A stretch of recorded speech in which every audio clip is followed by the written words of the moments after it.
ሰላም ቅዱሳን እንደምን አላችሁ? ከጌታችን ከመድኃኒታችን ከኢየሱስ ክርስቶስ ጸጋና ሰላም ይብዛላችሁ። እንግዲህ የዛሬውን መርሃ ግብር እንቀጥላለሁኝ። እንግዲህ በዛሬው መርሃ ግብር ውስጥ የምናያቸው የተለያዩ ሐሳቦች አሉ።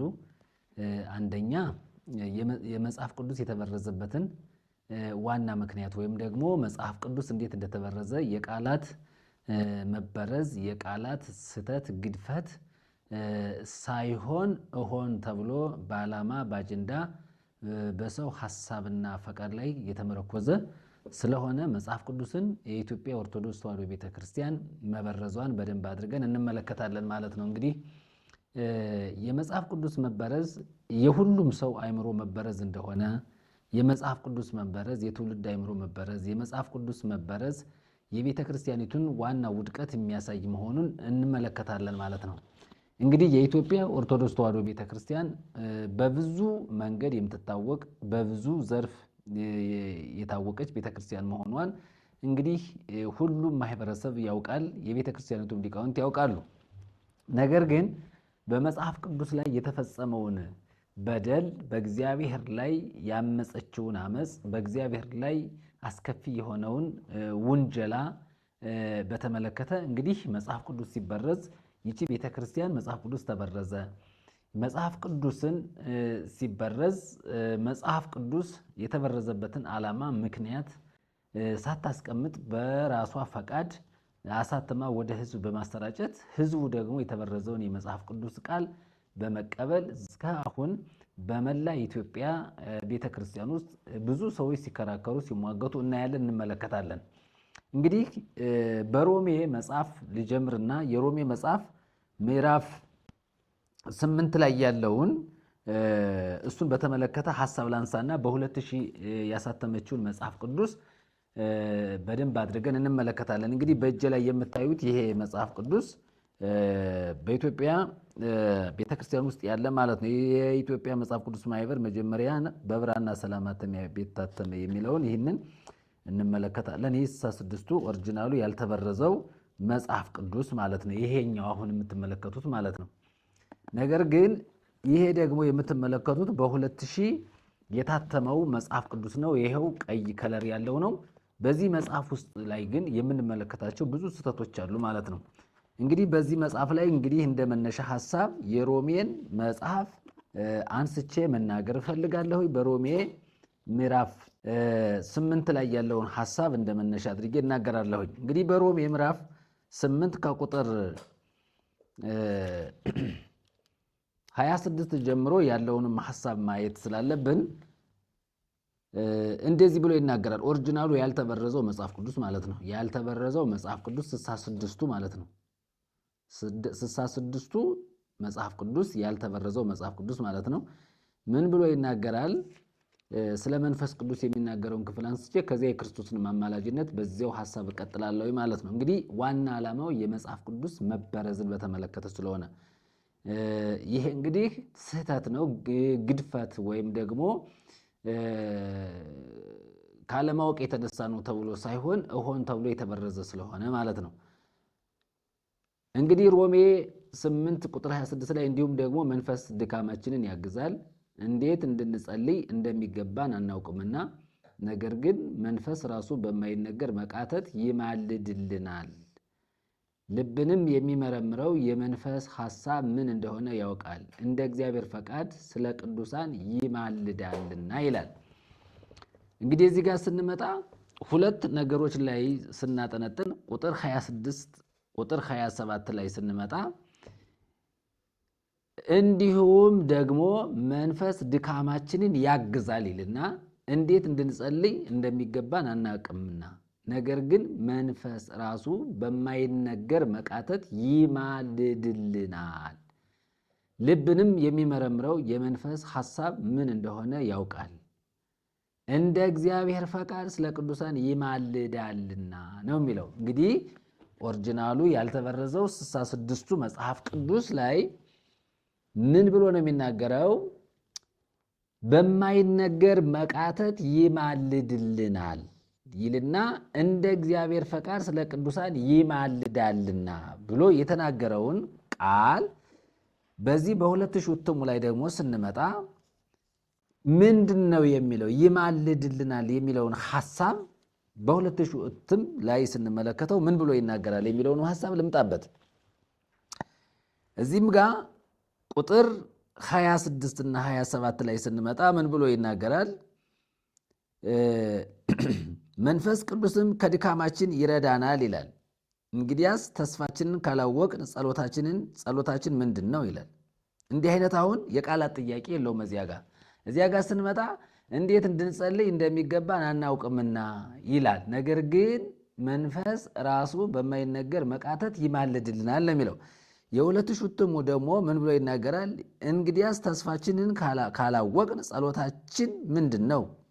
የጥያቄ ምልክት ያስቀምጥና ነገር ግን እርሱ ራሱ መንፈስ ቅዱስ ስለ መከራችንና ስለ ችግራችን ይፈርድልናል ለሚለው ይፈርዳልና ይማልዳል የሚለው ቃል በምንም ተአምር አይገናኝም። እዚህ ጋር ይማልድልናል፣ መንፈስ ራሱ በማይነገር መቃተት ምን ይላል ነው የሚለው ይማልድልናል፣ እንደ እግዚአብሔር ፈቃድ ስለ ቅዱሳን ይማልዳል የሚለውን ቃል ቀጥታ በማውጣት እንዳለ ጨርሰው አውጥተው ምን ብለው ተናገሩት? የጥያቄ ምልክት አስቀምጠው እንደገና ደግሞ ስለ መከራችንና ስለ ችግራችን ነው የሚለው። እዚያ ጋር ስለ ችግር አይደለም የሚያነሳ፣ ስለ ጸሎት ነው የሚያነሳ። እንዴት መጸለይ እንዳለብን መንፈስ ቅዱስ በማይነገር መቃተት ይማልድልናል ብሎ የተናገረውን እውነታ በማስወጣት እዚያ ጋር ስለ ችግር ስለ መከራ አይልም። እዚህ ጋር ግን ስለ ችግር ስለ መከራ ብሎ መጽሐፍ ቅዱስ በደንብ አድርጎ አብራርቶታል።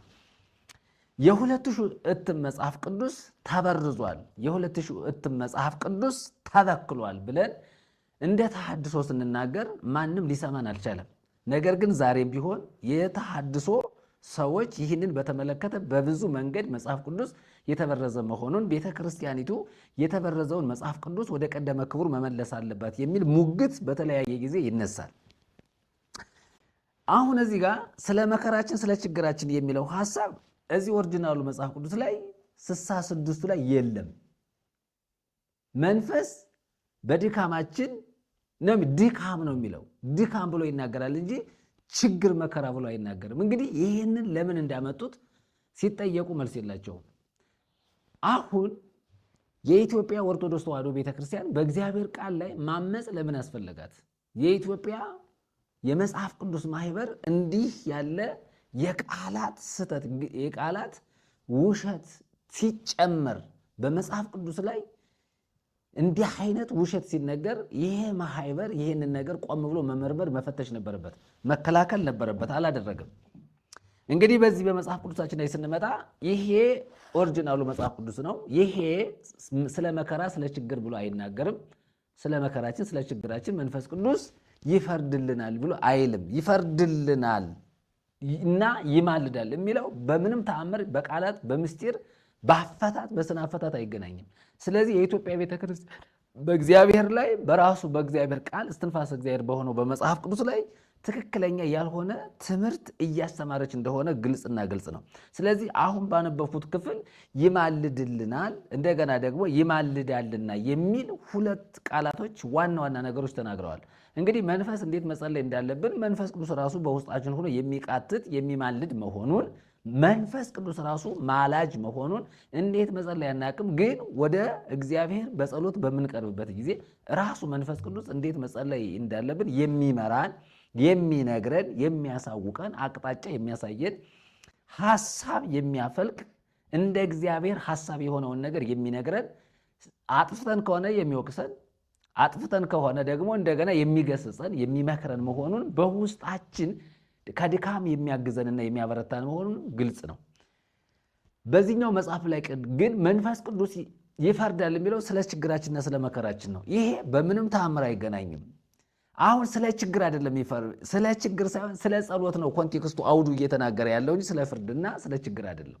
ስለዚህ ቤተክርስቲያኒቱ እንዲህ አይነቱን ድፍረት እንዲህ አይነቱን የስህተት ትምህርት ቤተክርስቲያን የተሐድሶ ሰዎችን ጥያቄ ተቀብላ የስህተትን ትምህርት በማስወገድ እውነተኛውን ወንጌል እውነተኛውን አዳኝ ኢየሱስ ክርስቶስን ለትውልድ መግለጥ ማስተማር አለባት ነው። ስለዚህ ዛሬ ላይ የምንነጋገረው የመጽሐፍ ቅዱስን ስህተት ነው። በ2000 እትም ላይ የታተመውን የመጽሐፍ ቅዱስ ስህተት ነው እየተነጋገርን ያለ ነው። እንግዲህ የመንፈስ ቅዱስን ጉዳይ ስናነሳ በመንፈስ ቅዱስ ላይ ተዘባብታለች ቤተክርስቲያኒቱ። ውሸት ጨምራለች። ውሸትን ለትውልድ ያስተላልፋለች። አሁን ባነበብኩት በሮሜ ምዕራፍ 8 ቁጥር 26 እና 27 ላይ ያለው ሐሳብ የ2000 እትም መጽሐፍ ቅዱስ የሚናገረው ከኦሪጂናሉ ከ66 መጽሐፍ ቅዱስ እጅግ የሰማይና የምድር ያህል ርቀት ነው ያለው። በምስጢርም በስነ አፈታት የማይገኝም ነው። እዚያ ጋር እየተናገረ ያለው እንዴት መጸለይ እንዳለብን ነው። ስለ ጸሎት ነው ዋናው እያወራ ያለው። እዚህ ጋር ግን ስለ ችግርና ስለ መከራ መንፈስ ቅዱስ ይፈርዳል የሚለው ትክክል እንዳልሆነ በደንብ አድርጎ ማሰብ አስፈላጊ ነው። እርሱም ልባችንን ይመረምራል፣ ልብ የሚያስበውንም እርሱ ያውቃል። ስለ ቅዱሳንም በእግዚአብሔር ዘንድ ነው የሚለው ይፈርዳል የሚለው ሁለቱንም ይማልዳልና የሚለውን ይፈርዳል። ስለምንድን ነው የሚፈርደው የሚለው ስለ ቅዱሳን ነው የሚለው። እዚህ ጋር ስለ ፍርድ አይደለም። ኦሪጂናሉ መጽሐፍ ቅዱስ እያወራ ያለው ስለ ፍርድ ሳይሆን ስለ ጸሎት ነው እየተናገረ ያለው። ስለ ጸሎት ነው እያወራ ያለው። መንፈስ ቅዱስ በማይነገር መቃተት በልባችን ውስጥ የሚቃትት እንደሆነ በልባችን ውስጥ እንዴት መጸለይ እንዳለብን እኛን የሚያስተምረን መሆኑን ያወራል እንጂ ስለ ቅዱሳን ፍርድን የሚፈርድ እንደሆነ አይናገርም። እዚህ ጋር ግን መንፈስ ቅዱስ ስለ ፍርድ ነው፣ ስለ ችግር ነው፣ ስለ መከራ ነው የሚፈርደው ብሎ የሚናገረው የ2000 እትም መጽሐፍ ቅዱስ በጣም የተሳሳተና እርምታ የሚያስፈልገው የኢትዮጵያ ቤተክርስቲያንም ይህንን መጽሐፍ ቅዱስ ከትውልድ አእምሮ ነቅላ ማስወጣት መቻል አለባት። ከአውደ ምሕረት ማስወገድ አለባት። በትውልድ አእምሮ የተቀረቀረ በትውልድ አእምሮ ውስጥ የተቀመጠ በትውልድ አእምሮ ውስጥ ስፍራ የያዘ ይህ የስህተት መጽሐፍ ቅዱስ ቤተክርስቲያኒቱ ቶሎ ብላ ማስወገድ መቻል አለባት። ስለዚህ ትውልድ እየሞተ ነው። እንደ ታሪክም ስንመጣ የታሪክ ተጠያቂ ናት። እንደ ሀገርም እንደ ቤተክርስቲያኑ ስንመጣ የኢትዮጵያ ቤተክርስቲያን የፈጸመችው ግፍ በእግዚአብሔር ቃል ላይ እጅግ ብዙ ነው።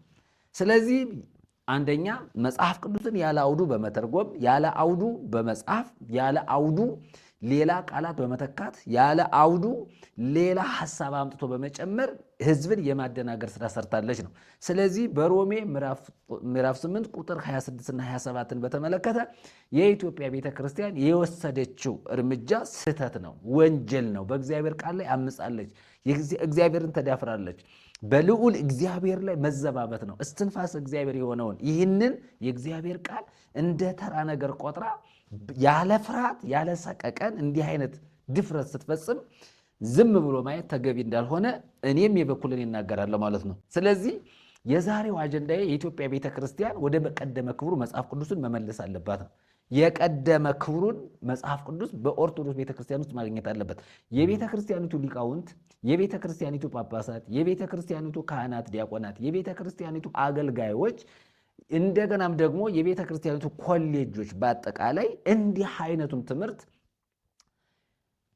መርምረው እንዲህ አይነቱን ትምህርት ቆም ብለው ፈትሸው ራሳቸውን አርመው ራሳቸው ንስሐ ገብተው ራሳቸው በእግዚአብሔር ፊት በንስሐ ተመልሰው በትውልድ ላይ የዘሩትን እንክርዳድ መልሰው ለመልቀል መስተካከል መቻል አለባቸው። ይሄ በትውልድ አእምሮ ላይ የተዘራ ክፉ ዘር ነው። ክፉ እንክርዳድ ነው። የትውልድን አእምሮ ከእግዚአብሔር የለየ ትውልድ ወደ እግዚአብሔር እንዳይመጣ የእግዚአብሔር ቃል እውነት እንዳልሆነ አድርጎ እንዲህ አይነት ስህተት መፈጸም እጅግ በደል።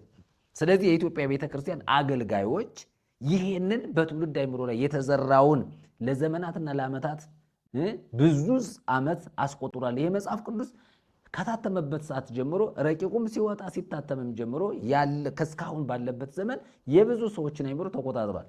አሁን ይቺ ቤተክርስቲያን በይፋ በአደባባይ መጽሐፍ ቅዱስን በመበረዛችን ተሳስተናል፣ መጽሐፍ ቅዱስን በመበረዝ እግዚአብሔርን በድለናል፣ መጽሐፍ ቅዱስን ያለ አግባቡ በመተርጎማችን ያለ አውዱ በማስተማራችን ስህተትን ለትውልዱ አስተምረናል ብለው የቤተክርስቲያኒቱ አባቶች በአደባባይ የኢትዮጵያን ሕዝብ ይቅርታ ጠይቀው እንደገና ስህተታቸውን አርመው መጽሐፉን ወደ መቀደመ ክብሩ መመለስ አለባቸው ነው። ይህንን ካላደረጉ ግን የተሐድሶ ጥያቄ አሁንም የኢትዮጵያ ቤተክርስቲያን ያለ መጽሐፍ ቅዱስ ያለች ቤተክርስቲያን መሆኑን አጥብቆ ይናገራል። እኔም እናገራለሁ። እኔ በበኩሌ የኢትዮጵያ ቤተክርስቲያን መጽሐፍ ቅዱስ የላትም። ትክክለኛ መጽሐፍ ቅዱስ የላትም። የተበረዘ መጽሐፍ ቅዱስ ነው ያላት። የተበረዘ አስተምህሮ ነው ያላት። የተበረዘ ስብከት ነው ያላት። የተበረዘ ድርሰት ነው ያላት። የተበረዘ መዝሙር ዝማሬ ነው ያላት። የሊቃውንቱ ዜማም ሲፈተሽ የቤተ ክርስቲያኒቱ እያንዳንዱ ነገር በቅደም ተከተል ስንመለከተው ይህ መጽሐፍ ቅዱሳዊ የሆነ ጸረ ክርስቶስ ጸረ ወንጌል የሆነ ትምህርትና ዜማ ነው ያላት ማለት ነው። ስለዚህ ቤተ ክርስቲያኒቱ መታረም አለባት። ትውልዱ ደግሞ ይህንን እየሰማ የስህተት ትምህርት እንዳለባት የኢትዮጵያ ቤተ ክርስቲያን መጽሐፍ ቅዱስ የሌላት ቤተ ክርስቲያን፣ ባዶ ቤተ ክርስቲያን መሆኗን፣ ወንጌል የሌለባት፣ ክርስቶስ የሌለባት፣ የእግዚአብሔር ቃል ያልተሸቃቀጠው እውነታ የሆነው የእግዚአብሔር ቃል የሌላት ቤተ ክርስቲያን መሆኑን ትውልድ ቆም ብሎ ማየትና መመርመር መቻል አለበት። ስለዚህ በሮሜ ምዕራፍ 8 ከቁጥር 26-27 ያየነውን ክፍል በተመለከተ ስለ መንፈስ ቅዱስ የተናገሩት ሐሳብ ያለ አውዱ የተተረጎመ መጽሐፍ ቅዱስ ነው። ያለ አውዱ የተተረጎመ ስነ አፈታት የጎደለው አውዱን ያልጠበቀ ምስጢር የሌለው እንዲሁ በራሳቸው የተረጎሙት ሐሳብ ስለሆነ ትውልድ ይህንን ትምህርት በደንብ አድርጎ ቆም ብሎ ማየትና መመርመር መቻል አለበት። እንግዲህ ሮሜ ምዕራፍ 8ን ስንመለከት በአጠቃላይ የመንፈስ ቅዱስን አሰራር መንፈስ ቅዱስን የተዳፈረችው ቤተክርስቲያን በነገራችን ላይ ሙሉ ህልው የሆነውን የእግዚአብሔርን መንፈስ ከስራው ማስወጣቷ ቀላል ነገር አይደለም። አስወጣቸው እኮ መንፈስ ቅዱስ እንዴት መጸለይ እንዳለብን የሚቃትት የሚማልድልን መሆኑን አስክዳ ሌላ ስለ ችግርና ስለ መከራ ይፋርዳል ብላ ማሳተሟ መንፈስ ቅዱስ የማይሰራ መሆኑን መንፈስ ቅዱስ በሰው ህይወት ውስጥ ስፍራ የሌለው መሆኑን ማሳያ ነው። ስለዚህ ቤተክርስቲያኒቱ እንዲህ አይነቱን ትምህርት እንክርዳድ ማስወገድ መቻል አለበት። እንደ ተሐድሶም እኔ በበኩሌ ይቺ ቤተክርስቲያን መጽሐፍ ቅዱስ የላት ብዬ ብናገር ማጋነን አይደለም፣ ድፍረትም አይደለም። ይሄው በርዘዋለች። ስለዚህ የመንፈስ ቅዱስን ስራ ራሱ መንፈስ ቅዱስ በሰው ህይወት ውስጥ የሚሰራውን ዋናውን ስራውን ምን አድርገዋለች? አስክዳለች። ክደት ነው የፈጸመችው። መንፈስ ቅዱስ የሚቃትት የሚማልድ መሆኑን ሰዎችን እንዴት መጸለይ እንዳለባቸው የሚያስተምረውን መንፈስ ቅዱስን አያስተምርም፣ አይቃትትም፣ አይማልድም። ሰው እንዴት መጸለይ እንዳለበት ማስተማር አይችልም ብሎ መናገር ማለት ነው። ስለዚህ ሐሳብ ማስቀየር አይቻልም። የእግዚአብሔር ቃል እንደወረደ እስትንፋስ እግዚአብሔር ነው፣ በመንፈስ ቅዱስ የተጻፈ መንፈስ ቅዱስ በሰዎች አልፎ የተናገረው እግዚአብሔር በሰዎች በኩል ሐሳቡን ገልጦ የተናገረበት እውነታ ስለሆነ የእግዚአብሔር ቃል ዘላለማዊ ነው፣ የማይሸቀጥ የማይለወጥ የእግዚአብሔር ቃል በማንኛውም ጊዜና ሰዓት በማንኛውም ዘመንና ዓመታት መካከል ማንም ሊሽረው ማንም ሊያዋርደው የማይችል የእውነት ቃል ነው። ስለዚህ በመንፈስ ቅዱስ ላይ ቤተክርስቲያን በቃሉና በመንፈስ ቅዱስ ላይ ቤተክርስቲያን ስታለች። የኢትዮጵያ ቤተክርስቲያን እንዲህ አይነቱን ትምህርት ትታ ወደ ክርስቶስ ኢየሱስ መምጣት አለባት ነው። እንግዲህ የኢትዮጵያ ቤተክርስቲያን በወንጌል መታደስ አለባት፣ በክርስቶስ ማመን አለባት። የስህተትን ትምህርት ማስወገድ፣ የተሐድሶን ጥያቄ መቀበል፣ ንጹሑን ወንጌል መስበክ፣ ለእግዚአብሔር መንግሥት ሕዝቡን ማዘጋጀት፣ የወንጌል ሰባኪዎችን ማቀፍ፣ የስህተት ወንጌልን ማስወገድ፣ ሙስናን መጸየፍ፣ ዘረኝነትን፣ ቋንቋን፣ ለጥቅማ ጥቅም አለመቆም። እንግዲህ ይቺ ቤተክርስቲያን እነዚህ ነገሮች አንደኛ ከእግዚአብሔር ቃል በመነሳት እነዚህ ነገሮች ማስወገድ አለባቸው። ለምንድን ነው መጽሐፍ ቅዱስ የተበረዘበትን ምክንያት ሳነሳ፣ አንደኛ እንደ ልባቸው የትኛውንም ትምህርት የገድል የድርሳን የተአምር ትምህርት አምጥቶ በህዝብ አይምሮ ላይ በመጫን ህዝብ ያለ እግዚአብሔር ቃል እንዲሆን ያለ እግዚአብሔር ቃል እውቀት እንዲኖር የሞተለትን ክርስቶስን እንዳያውቅ የመንፈስ ቅዱስን ስራ የመንፈስ ቅዱስን አሰራር ሰው እንዳያውቅ በማድረግ የተዳፈነ አይምሮ እንዲኖረው አድርጋለች ነው። ስለዚህ አንደኛ በመጀመሪያ ደረጃ የተበረዘውን መጽሐፍ ቅዱስ ወደ ቀደመ ክብሩ መልሳ የኢትዮጵያ ቤተክርስቲያን በወንጌልና በክርስቶስ ኢየሱስ በማመን መታደስ መቻል አለባት። እንግዲህ የኢትዮጵያ ቤተክርስቲያን መታደስ አለባት ብዬ ስናገር በኢትዮጵያ ኦርቶዶክስ ተዋሕዶ ቤተክርስቲያን ውስጥ ያሉ አገልጋዮች መታደስ አለባቸው ነው። ህንፃው ሳይሆን የሰው አይምሮ መታደስ አለበት ነው። እንግዲህ በቤተ ክርስቲያኒቱ ህዝቡን መናገር ነው። በቤተ ክርስቲያኒቱ አገልጋዮችን መናገር ነው። በቤተ ክርስቲያኒቱ ጳጳሳትን፣ ሊቃውንትን፣ ካህናትን፣ ዲያቆናትን እንዲሁም የቤተ ክርስቲያኒቱን ሰባኪዎችን መናገር ነው። ታደሱ፣ መታደስ ያስፈልጋቸዋል ነው። ስለዚህ የኢትዮጵያ ቤተ ክርስቲያን ምን ያስፈልጋታል? የተበረዘውን መጽሐፍ ቅዱስ ወደ ቀደመ ክብሩ በመመለስ እንደገናም ደግሞ ንጹሑን ወንጌል በመስበክ ክርስቶስ ኢየሱስን ለትውልድ በመግለጥ ክርስቶስ ኢየሱስን በሰው አይምሮ ውስጥ እንዲሰርጽ በሰው አእምሮ ውስጥ ክርስቶስ እንዲነግስ የማድረግን ስራ መስራት መቻል አለባት ነው።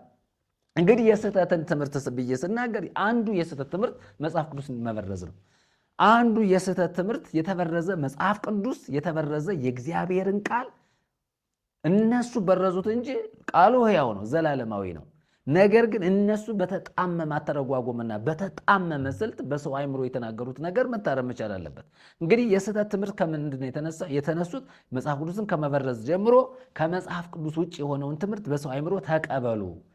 እንግዲህ እግዚአብሔር በቃሉ የተናገረን እውነት ቤተክርስቲያን ሆይ ተሐደሽ ብሎ ተሐድሶ ሲያነሳ ጥያቄ የተሐድሶን ጥያቄ መቀበልና ነውር ከሆነባት ነገር መንጻትና መቀደስ አለባት ነው። ስለዚህ ተሐድሶ ያስፈልጋታል ብለን ስንል አሁን እንደተናገርሁት ብዙ ተነግሮ የማያልቅ ተመስጥሮ ተራቆ የማያልቅ በጣም ብዙ እንክርዳድ የሆነ በቤተ ክርስቲያኒቱ ውስጥ አለ።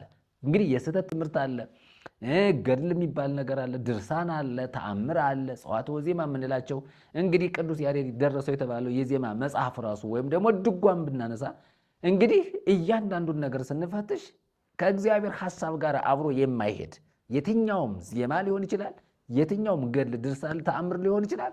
እንደ እግዚአብሔር ቃል ካልሆነ ያንን ትምህርት ማፍረስና ያንን ትምህርት በማስወገድ የክርስቶስን እውነት በሰው አእምሮ ውስጥ በማስረጽ ሰው ከገድል ከድርሳን ከተአምር መንፈስ ወጥቶ ክርስቶስ ኢየሱስ ያስተማረውን ወንጌል በመቀበል ወደ እውነት እንዲመጣ ያንን የሰውን አእምሮ የቆለፈውን የሰውን አእምሮ የሸፈነውን ትምህርት ማስወገድ ግድ ነው።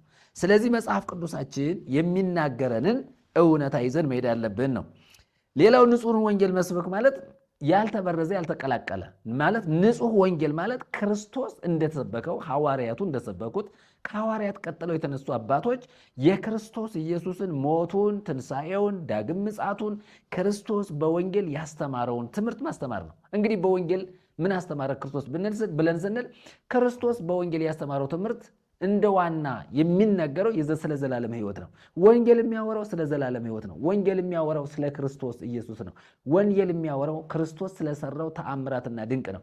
ወንጌል የሚያወራው እውር ስለበራ፣ ለምጻም ስለነጻ፣ ሽባ ስለተተረተረ፣ ጎባጣ ስለቀና፣ ከ12 ዓመት ጀምሮ ደም ሲፈሳት የነበረችዋ ሴት እንደተፈወሰች፣ እንደገና ለ38 ዓመት በአልጋ ቁራኛ ላይ የነበረው ሰው መፈወሱን ይነግረናል። እንግዲህ ወንጌል ምን አደረገ ብለን ውሃውን ወደ ወይን ጠጅ ቀየረ ተብሎ መጽሐፍ ቅዱስ የተለያየ የተጻፈውን ሐሳብ ማንሳት ነው። ወንጌል የምስራች ቃል ነው። የምስራች ደግሞ ምንድን ነው ከተባለ ኢየሱስ ለኃጢአታችን በመስቀል ላይ ተሰቅሎ ደሙን እንዳፈሰሰልን ክርስቶስ ስለኛ መከራ እንደተቀበለ ስለ ኃጢአተኞች መሞቱን ስለ ኃጢአተኞች መከራ መቀበሉን ኃጢአተኞች በክርስቶስ ኢየሱስ በማመን የሚድኑ መሆኑን መጽሐፍ ቅዱሳችን ያስተምረናል።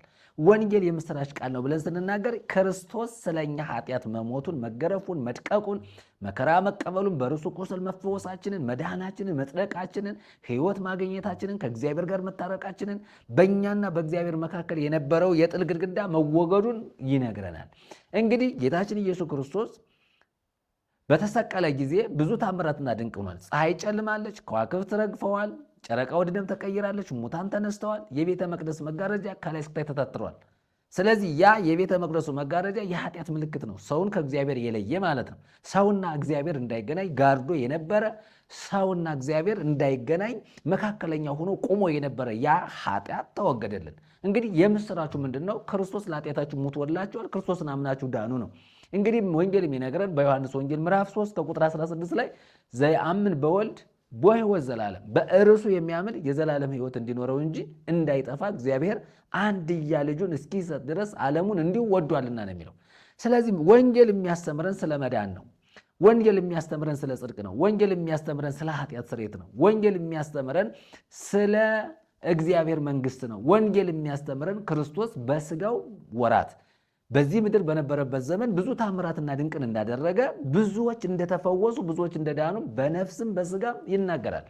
እንግዲህ ወንጌል ብለን ስንል ስለ ክርስቶስ የሚያወራ ነው። ሰው የሚድንበትን መንገድ የሚያሳይ ክርስቶስ እንደተናገረው እኔ መንገድ እውነትህ ሕይወትም ነኝ፣ በእኔ በቀር ወደ አብ የሚመጣ የለም። በእኔ በቀር ብሎ ከተናገረ መንገዱ ክርስቶስ ነው፣ ሕይወትም ክርስቶስ ነው፣ እውነትም ክርስቶስ ነው እያለን ነው። ስለዚህ እውነት ምንድን ነው ከተባለ እውነትማ ክርስቶስ ነው ማለት ነው። ሕይወት ምንድን ነው ተብሎ ጥያቄ ቢመጣ ሕይወትማ ክርስቶስ ነው። መንገድ ማን ነው ከተባለ መንገዱ ክርስቶስ መሆኑን ይናገራል ወንጌል። ስለዚህ ወንጌላችን ሙሉ ነው። ስለዚህ ሰው ሁሉ ወደ ክርስቶስ ኢየሱስ በመምጣት የዘላለምን ሕይወት እንዲያገኝ ከእግዚአብሔር ጋር በክርስቶስ ኢየሱስ በማመን እንዲታረቅ በሰውና በእግዚአብሔር መካከል የነበረው የጥል ግድግዳ መወገዱን የሚያበስር ምን ተብሎ ይባላል? ወንጌል ይባላል። ወንጌል ስለማን ነው? ስለ ክርስቶስ ስለ ልጁ ያወራል ይለናል። እንግዲህ የኢትዮጵያ ቤተክርስቲያን ሰውን ወደዚህ ትምህርት ማምጣት አለባት ነው። ሰውን ወደዚህ ማምጣት አለባት። የኢትዮጵያ ቤተክርስቲያን ምንድነው ዓላማዋ? ስራዋ ምን መሆን አለበት ተብሎ ጥያቄ ቢነሳ ይቺ ቤተክርስቲያን ኢየሱስ ክርስቶስን ለፍጥረት ሁሉ መስበክ ማስተማር መቻል አለባት ነው።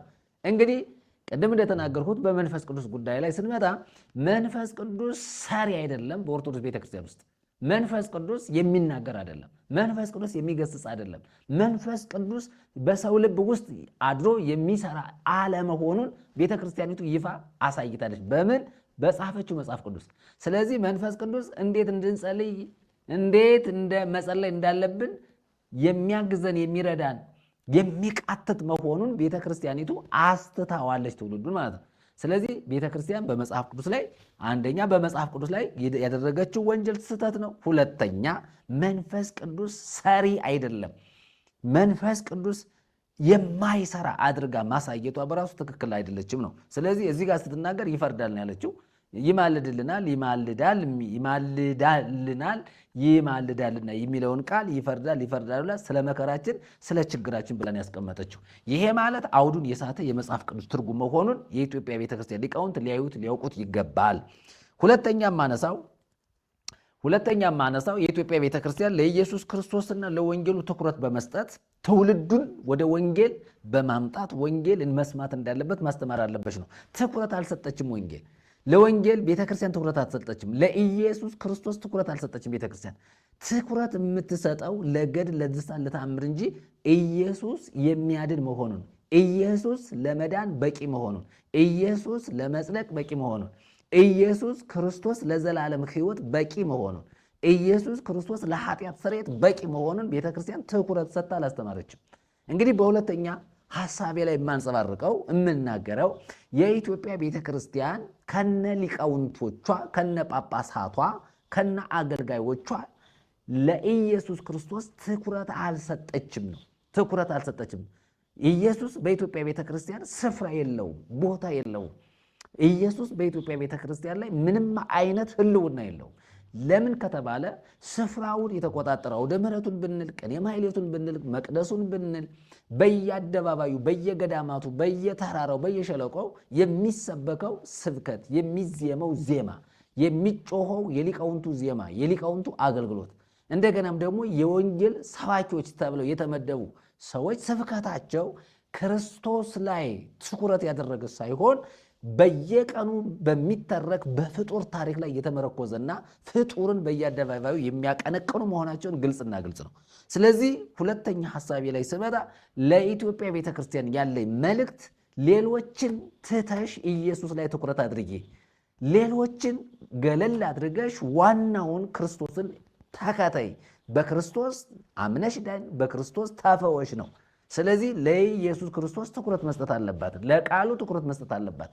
ለክርስቶስ ስም ለክርስቶስ ሥራ ኢየሱስ በመስቀል ላይ ስለሰራው ኢየሱስ በመስቀል ላይ ለሰው ልጅ ኃጢአት፣ ለሰው ልጅ በደል፣ ለሰው ልጅ መተላለፍ፣ ለሰው ልጅ ሁሉ የከፈለውን ዋጋ መስጠት አለባት። ቤተ ክርስቲያን ይህንን የማታደርገ ከሆነ አሁንም ከውድቀቷ አሁንም ካለችበት አሮንቋ ልትወጣ አትችልም። ዋናው ወንጌል ነው። ለሀገር የሚጠቅም ወንጌል ነው። ለትውልድም የሚጠቅም ክርስቶስ ነው። ለቤተ ክርስቲያንም የሚጠቅማት ንጹሑ እንክርዳድ ያልሆነው ነውር የሌለበት የክርስቶስ ኢየሱስ ስሙና ወንጌሉ ነው። የኢትዮጵያ ቤተ ክርስቲያን ይህንን ጥላ በሌላ ሰው ልትሆን አትችልም። በሌላ ልትቀጥል አትችልም። ወንጌልን ጥላ በምንም ተአምር ዘመናትን ማስቆጠር አትችልም። ከዚህ በኋላ እያበቃላት ይሄዳል ማለት ነው። ስለዚህ ቤተ ክርስቲያኒቱ ሌሎችን በቅዱሳን ስም፣ በጻድቃን ስም፣ በመላእክት ስም፣ በሱራፌል፣ በኪሩቤል ስፍር ቁጥር በሌለው ቅዱስ ጻድቅ ሰማዕት ተብሎ በሚጠራ ስም እውነትን ማስቀጠል አይቻልም። እውነት ክርስቶስ መና መቀበል መቻል አለባቸው። ስለዚህ ሁለተኛው ሐሳቤ የኢትዮጵያ ቤተክርስቲያን በወንጌል ላይ በክርስቶስ ላይ ትኩረት ሰጥታ ልታስተምር ይገባታል። ወንጌልን የማትሰብክ ቤተክርስቲያን አይደለችም። ወንጌልን ለትውልድ የማትገልጥ በጨለማ ውስጥ ያለውን፣ በግዞት ውስጥ ያለውን፣ በእስራት ውስጥ ያለውን ያለ እውነት፣ ያለ ጽድቅ፣ ያለ ዘላለም ሕይወት እንዲሁ በባዶ የሚባዝነውን ትውልድ ወንጌልን ሰብካ በወንጌል ወደ ክርስቶስ ማምጣት ያልቻለች ቤተክርስቲያን መቀጠል አትችልም። ቤተክርስቲያንም አይደለችም። ስለዚህ ትኩረት መስጠት አለባት። ለምን? ለኢየሱስና ለወንጌሉ ትኩረት መስጠት አለባት። ሌላው ገድል፣ ድርሳን፣ ተአምር፣ ዜማ ለዘላለም ሕይወት አይሆንም። እንግዲህ ገድል ቢነበብ፣ ድርሳን ቢነበብ፣ ዜማም ቢጮህ ሊቃውንቱ የተለያየ ዜማ አላቸው። ያ ዜማ ግን ለዘላለም ሕይወት አይበቃም። እንግዲህ በቤተ ክርስቲያን ብዙ አገልግሎቶች አሉ። ብዙ አገልግሎት አለ። ያ አገልግሎት በምንም ተአምር ለዘላለም ሕይወት አይበቃም። ተአምር ማንበብ ለዘላለም ሕይወት አይበቃም። ድርሳን ማንበብ ለዘላለም ሕይወት አይበቃም። ዜማ መጮህ ለዘላለም ሕይወት አይበቃም። አንድምታ ትርጓሜ ማጥናት ብሉይኑም ሐዲሱንም ከነ ትርጉሙ መሸምደድ ለዘላለም ሕይወት አይበቃም። ለዘላለም ሕይወት የሚያበቃው ግን ከሰማያት ወደዚህ ምድር የመጣው ጌታችን መድኃኒታችን ኢየሱስ ክርስቶስ ነው። እሱን በማመን ግን የዘላለም ሕይወት አለ። ዜማ የዘላለም ሕይወት አይመጣም። ዕውቀት የዘላለም ሕይወት አይመጣም። ዕውቀት ለዘላለም ሕይወት ቢያበቃ ኑሮ ብዙዎች ያውቃሉ፣ ብዙዎች ተምረዋል፣ ግን አያድንም። ዕውቀት የሚያድን ቢሆን ኑሮ ብዙዎች የተማሩ ሰዎች እንዲሁ ገሃነም ወርደዋል፣ ግን ዕውቀታቸው አላዳናቸው። ስለዚህ የኢትዮጵያ ቤተ ክርስቲያን ከገድል፣ ከድርሳን፣ ከተአምር፣ ከዜማ አስተምህሮ ወደ ወንጌል ዘወር በማለት የኢትዮጵያ ቤተ ክርስቲያን ሊቃውንቱ በዜማቸው እንደማይጸድቁ፣ በእውቀታቸው እንደማይጸድቁ፣ በሚያደርጉት አገልግሎት የዘላለም ሕይወት እንደማያገኙ ማወቅ መቻል አለባቸው። ስለዚህ የትኛው መንፈሳዊ አገልግሎት የሚመስል በቤተ ክርስቲያኒቱ ብዙ የአገልግሎት ዘርፍ አለ። ያ ሁሉ ለዘላለም ሕይወት አይበቃም። ያ ሁሉ ለመዳን አይበቃም። ያ ሁሉ ለጽድቅ አይበቃም። ያ ሁሉ ለስርየተ ኃጢአት አይበቃም። የሚያበቃን ታዲያ ምንድን ነው? በክርስቶስ ኢየሱስ በማመን የዘላለም ሕይወት ማግኘት ነው። ስለዚህ ወደ መጽሐፍ ቅዱስም ሐሳብ ስመጣ እንግዲህ ስለ መንፈስ ቅዱስ ያነሳሁት አለ። ቅድም በሮሜ ምዕራፍ 8 ከቁጥር 26 እስከ 27 ያለውን አንስቼ ተናግሬያለሁ። በመንፈስ ቅዱስ ላይ ቤተክርስቲያን የሰራችው ስህተት ነው። ስለዚህ ወደ ኢየሱስ ክርስቶስም ስንመጣ ሮሜ 8 ላይ ቁጥር 34 ላይ ያለውንም እስኪ ላንሳው። በዚያው እግረ መንገዴን ላንሳና ሐሳቡን ከሌሎችም ትምህርቶች ጋር እያዛምር እንቀጥላለን። እንግዲህ በሮሜ 8 ቁጥር 31 ጀምሬ ላንበው። እንግዲህ ስለዚህ ነገር ምን እንላለን? እግዚአብሔር ከእኛ ጋር ከሆነ ማን ይቃወመናል? ለገዛ ልጁ ያልራራለት ነገር ግን ስለ ሁላችን አሳልፎ የሰጠው ያው ከእርሱ ጋር ደግሞ ሁሉን ነገር እንዲያው እንዴት አይሰጠንም?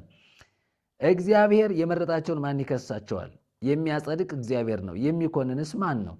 የሞተው ይልቁንም ከሙታን የተነሳው በእግዚአብሔር ቀኝ ያለው ደግሞ ስለኛ የሚማልደው ክርስቶስ ኢየሱስ ነው ይላል።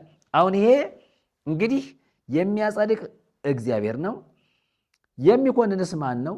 የሞተው ይልቁንም ከሙታን የተነሳው በእግዚአብሔር ቀኝ ያለው ደግሞ ስለኛ የሚማልደው ክርስቶስ ኢየሱስ ነው ይላል። የሚያጸድቅም እርሱ ነው፣ የሚኮንንም እሱ ነው እያለን ነው።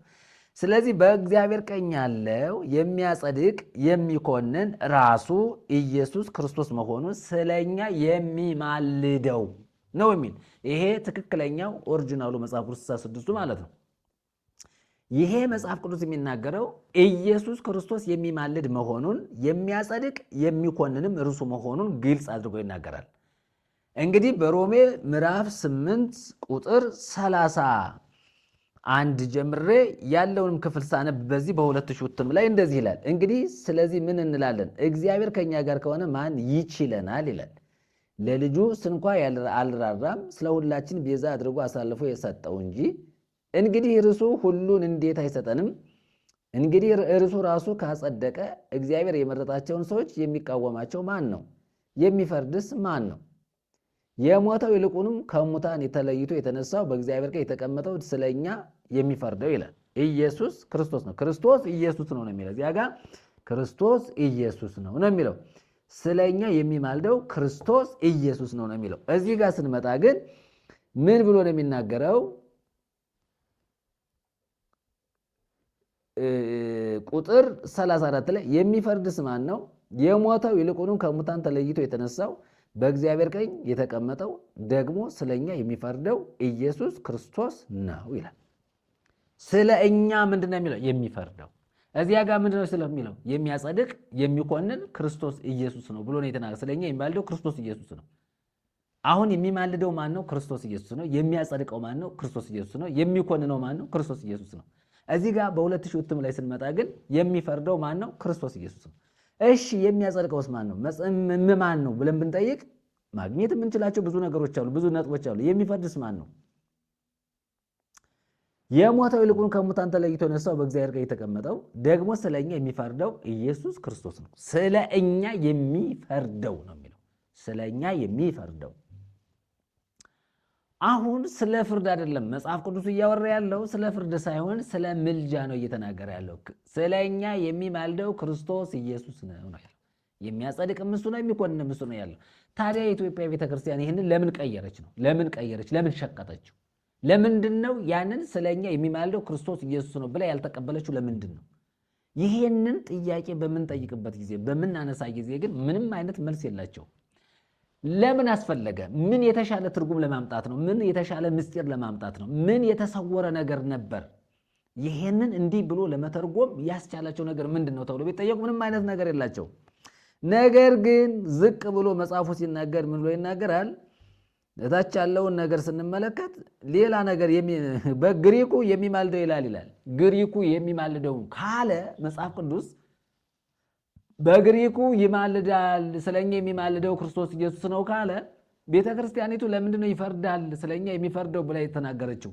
ይህንን ለምን መቀየጥ፣ ለምን ማጭበርበር፣ ለምን በመጽሐፍ ቅዱስ ላይ ወንጀል መፈጸም ለምን አስፈለገ? በእግዚአብሔር ቃል ላይ ማመፅ ለምን አስፈለገ? ስለዚህ ምን የተሻለ ምስጢር አምጥተው ነው ሊቃውንቱ የመጽሐፍ ቅዱስ ማህበር ይህንን መጽሐፍ ሲታተም ቤተክርስቲያኒቱ በግሏ ሊሆን ይችላል፣ በስውር ሊሆን ይችላል፣ በምስጢር ሊሆን ይችላል፣ አርቅቃ ረቂቁን ስታቀርብ ምን የተሻለ ምስጢር ኑሯቸው ነው? ምን የተሰወረ ነገር ነበር? ይህንን ጥያቄ ማንሳት ያስፈልጋል። ስለኛ የሚማልደው የሚለውን የሚፈርደው ብላ ቤተክርስቲያን አሳተማ ማምጣቷ ምን የተሻለ ትርጉም አመጣላት? ይልቁንስ በእግዚአብሔር ላይ ከማመፅ በወንጌል ላይ በክርስቶስ ላይ ክፋት ከመስራት ይልቅ ያንኑ መቀበል አይሻላትም ነበር ወይ? ዛሬ ለትችት ተጋለጥ ቤተክርስቲያኒቱ። መጽሐፍ ቅዱስ የላትም፣ መጽሐፍ ቅዱስን በርዛለች። የተበከለ ትምህርት አላት፣ የተበላሸ ትምህርት አላት። ትውልዱ ወደ እውነት መምጣት አለበት። በክርስቶስ ላይ የፈጸመችው ግፍ ቀላል አይደለም።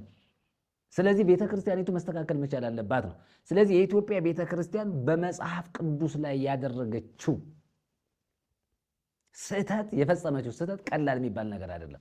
ስለዚህ ለዚህ ነው ከመጽሐፍ እንግዲህ ቤተክርስቲያኒቱ መጽሐፍ ቅዱስ የላትም። እንግዲህ ገድል ብንል፣ ድርሳን ብንል፣ ተአምር ብንል፣ መጽሐፍ ቅዱስ ብንል የስህተት አስተምህሮ ነው። እንደ ኢትዮጵያ ቤተክርስቲያን አስተምህሮ ስንመጣ ይህቺ ቤተክርስቲያን ይሄ መጽሐፍ ቅዱስ የተበረዘ ነው። አሁን ይሄ መጽሐፍ ቅዱስ የተበረዘ ለመሆኑ ይሄው ማስረጃ እያቀረብኩ ጥቅስ በጥቅስ ቃል በቃል እየተነጋገርኩ ነው ያለሁት፣ እያወራሁ ያለሁት ስለዚያ ነው። ለምሳሌ መጽሐፍ ቅዱስ አለኝ ብላ ብትሞግት ቤተክርስቲያኒቱ የለሽም ብለን መሞግት እንችላለን። ይሄንን ትቀበያለች። ይሄንን ከተቀበለች ይሄኛው ባዶ ነው። ይሄንን 66ቱን ትክክለኛው መጽሐፍ ቅዱስ ከተቀበለች ይሄን በዚህ አምናለሁ ካለች ይሄንን መጽሐፍ ቅዱስ ጥቅልል አድርጋ ያሰራጨችውን ይሄንን መጽሐፍ ቅዱስ ከትውልድ ጓዳ በርብራ አምጥታ ቁጭ አድርጋ ሌላ መጽሐፍ ቅዱስ ተክታ መስጠት መቻል አለባት። አሁን ይህን መጽሐፍ ቅዱስ በየሀገረ ስብከቱ በገጠር በከተማ አሰራጭታለች። የኢትዮጵያ ቤተክርስቲያንም በገጠር በከተማ ያለችዋ ቤተክርስቲያን ይህንን መጽሐፍ ቅዱስ እንደ ትክክለኛ መጽሐፍ ቅዱስ አድርጋ ተቀብላ ትውልድ እያስተማረች ነው። አትሮንስ መያዝ የለበትም። ከአትሮንስ ላይ መዘርጋት የለበትም። አውደ ምሕረት ላይ መነበብ የለበትም። መጽሐፍ ቅዱስ እውነቱን ለመናገር ይሄ መጽሐፍ ቅዱስ በአውደ ምሕረት ላይ ሊሰበክ አይገባው። ለምን ከተባለ የተበረዘ መጽሐፍ ቅዱስ ነው። የክርስቶስ ኢየሱስን ምልጃ ከንቱ ያደረገ ክርስቶስ ኢየሱስ የሚማልድ መሆኑን ያስካደ መጽሐፍ ነው። እንደገናም ደግሞ የመንፈስ ቅዱስንም ሥራ ደግሞ ያስካደ ነው። መንፈስ ቅዱስ በሰው ልብ ውስጥ የሚቃትት መሆኑን ትውልድ እንዳያውቅ፣ ትውልድ እንዳይማር፣ ይህንን እንዳይረዳ አድርጋለች። ስለዚህ የኢትዮጵያ ቤተክርስቲያን ከስህተቷ ልትመለስ ልትታረም ይገባታል። ስለዚህ እንደ ተሐድሶ ስመጣ በእኔም በግሌ ስመጣ የኢትዮጵያ ቤተክርስቲያን ብዙ ችግር ውስጥ ነች ያለችው። ቤተክርስቲያኒቱ ቤተክርስቲያን ልትሆን የምትችለው አንደኛ በወንጌል ስታምን በክርስቶስ ኢየሱስ አምና ስትድን ነው።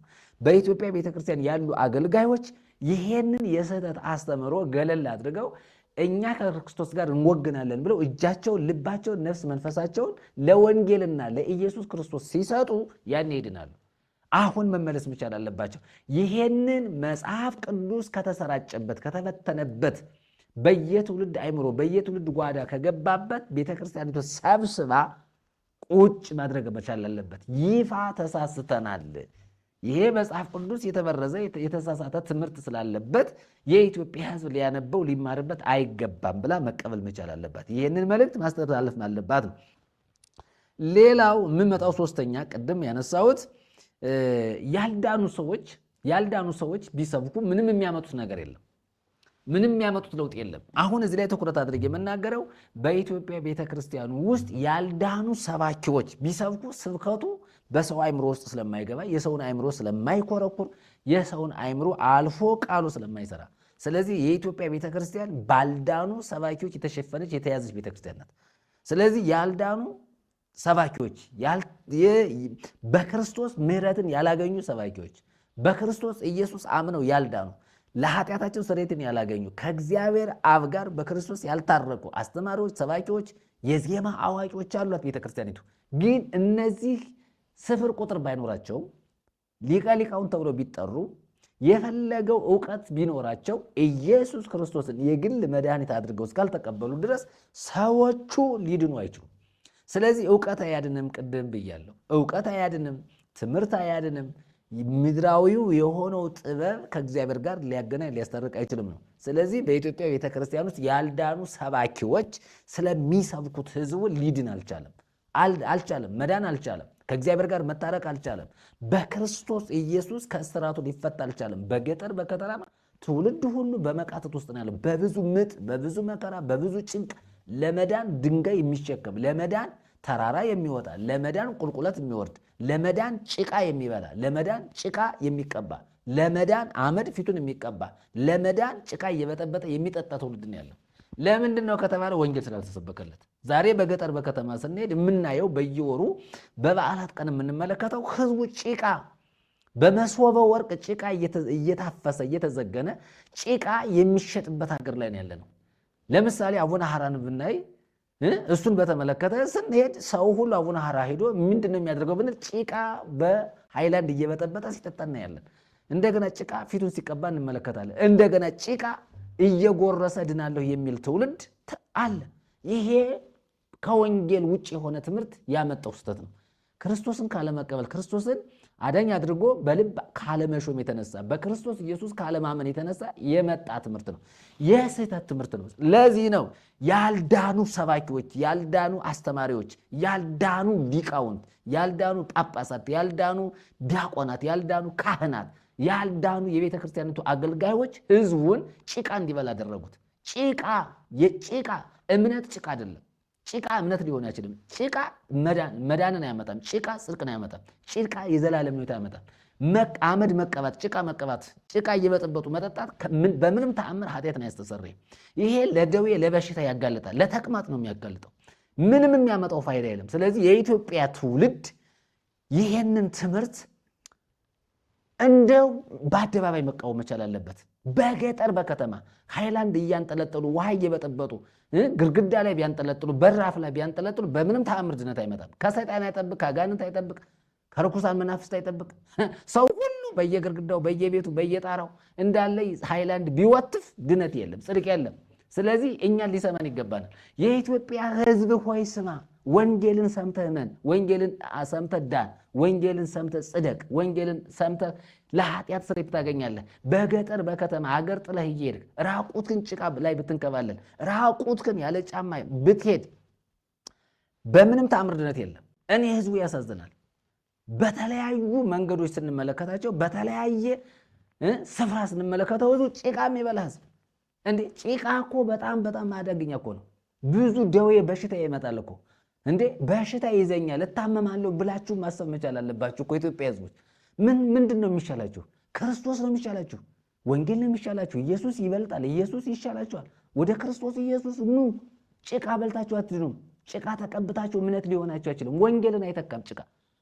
እንዴ የአቡነ ሐራ ጸበል፣ የተክልየ ጸበል፣ የአቡየ ጸበል፣ የአርሴማ የክርስቶስ ሰምራ ጸበል እሱ አያድንም። በጸበል ድነት የለም።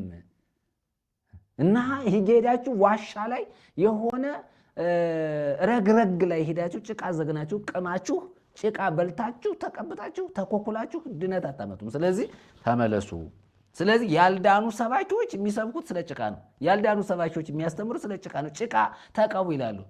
ጭቃ ይሄ ጭቃ ፈወሰ፣ ከኤችአይቪ ፈወሰ ይላሉ፣ ከካንሰር ፈወሰ ይላሉ፣ ከልዩ ልዩ ደዌ በሽታ ፈወሰ። ውሸት ነው።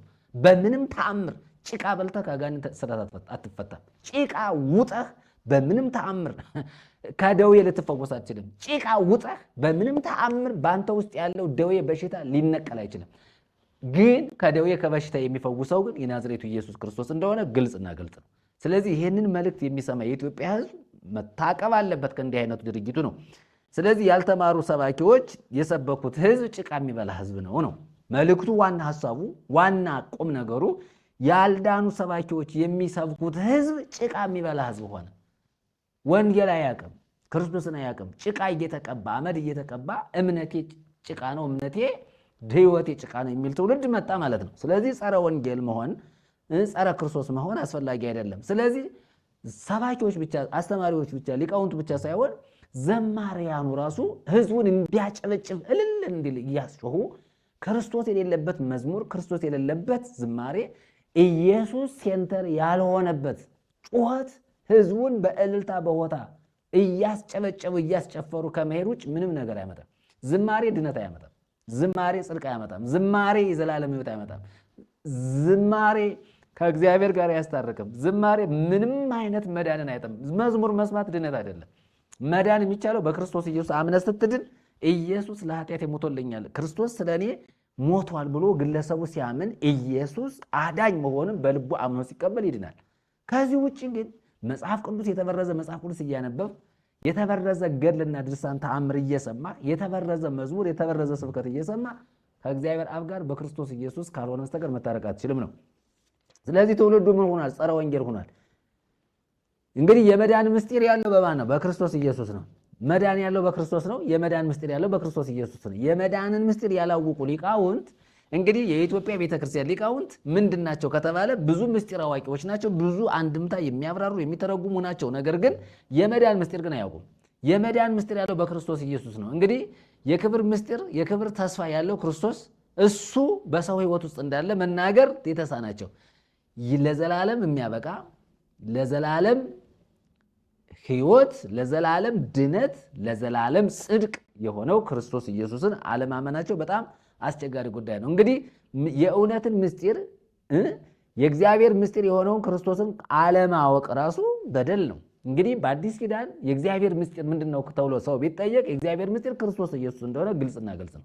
ስለዚህ መጽሐፍ ቅዱሳችን የእግዚአብሔርን ምስጢር ግልጽ በሆነ መንገድ ያስቀምጠዋል እና እንግዲህ መጽሐፍ ቅዱሳችንን ስንመለከት እያንዳንዱን ሐሳብ ማየት እንችላለን። ምንድነው የእግዚአብሔር ሐሳብ? የእግዚአብሔር ሐሳብ ምንድነው ብለን በምንመለከትበት ጊዜ መጽሐፍ ቅዱሳችን ሙሉ የሆነ ትምህርት ይሰጠናል። ሙሉ የሆነ ትምህርት ስለሚሰጠን ስለዚህ መጽሐፍ ቅዱሳችንን በደንብ አድርገን ማየት አስፈላጊ ነው። እንግዲህ መጽሐፍ ቅዱስ በሚናገር ቃል መሰረት ሁሉን ነገር ማየት በጣም አስፈላጊ ነው። አለበለዚያ ግን አደጋ ነው። እንግዲህ መጽሐፍ ቅዱስ ምን ብሎ ይናገራል? ይሄ ቆላስይስ ምዕራፍ 3 ላይ እንደዚህ ብሎ የሚናገር ቃል አለ። እንግዲህ ከክርስቶስ ጋር ከተነሳችሁ ክርስቶስ በእግዚአብሔር ቀኝ ተቀምጦ ባለበት በላይ ያለውን እሹ፣ በላይ ያለውን አስቡ እንጂ በምድር ያለውን አይደለም። ሞታችኋልና ሕይወታችሁም በእግዚአብሔር ከክርስቶስ ጋር ተሰውሯልና ሕይወታችሁ የሆነ ክርስቶስ በሚገለጥበት ጊዜ በዚያን ጊዜ እናንተ ደግሞ ከእርሱ ጋር በክብር ትገለጣላችሁ ይልና ቁጥር 5 እንግዲህ በምድር ያሉትን ብልቶቻችሁን ግደሉ፣ እነዚህም ዝሙትና ርኩሰት፣ ፍትወትም፣ ክፉ ምኞትም፣ ጣዖትን ማምለክ የሆነ መጎምጀት ነው።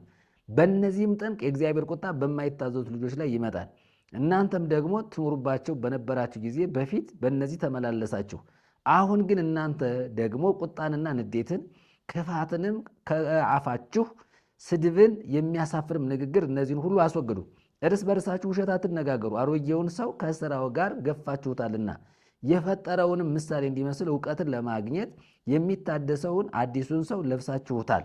በዚያም የግሪክ ሰው አይሁዳዊም፣ የተገረዘም ያልተገረዘም፣ አረማዊም፣ እስኩቴስም፣ ባሪያም፣ ጨዋ ሰው መሆንም አልተቻለም።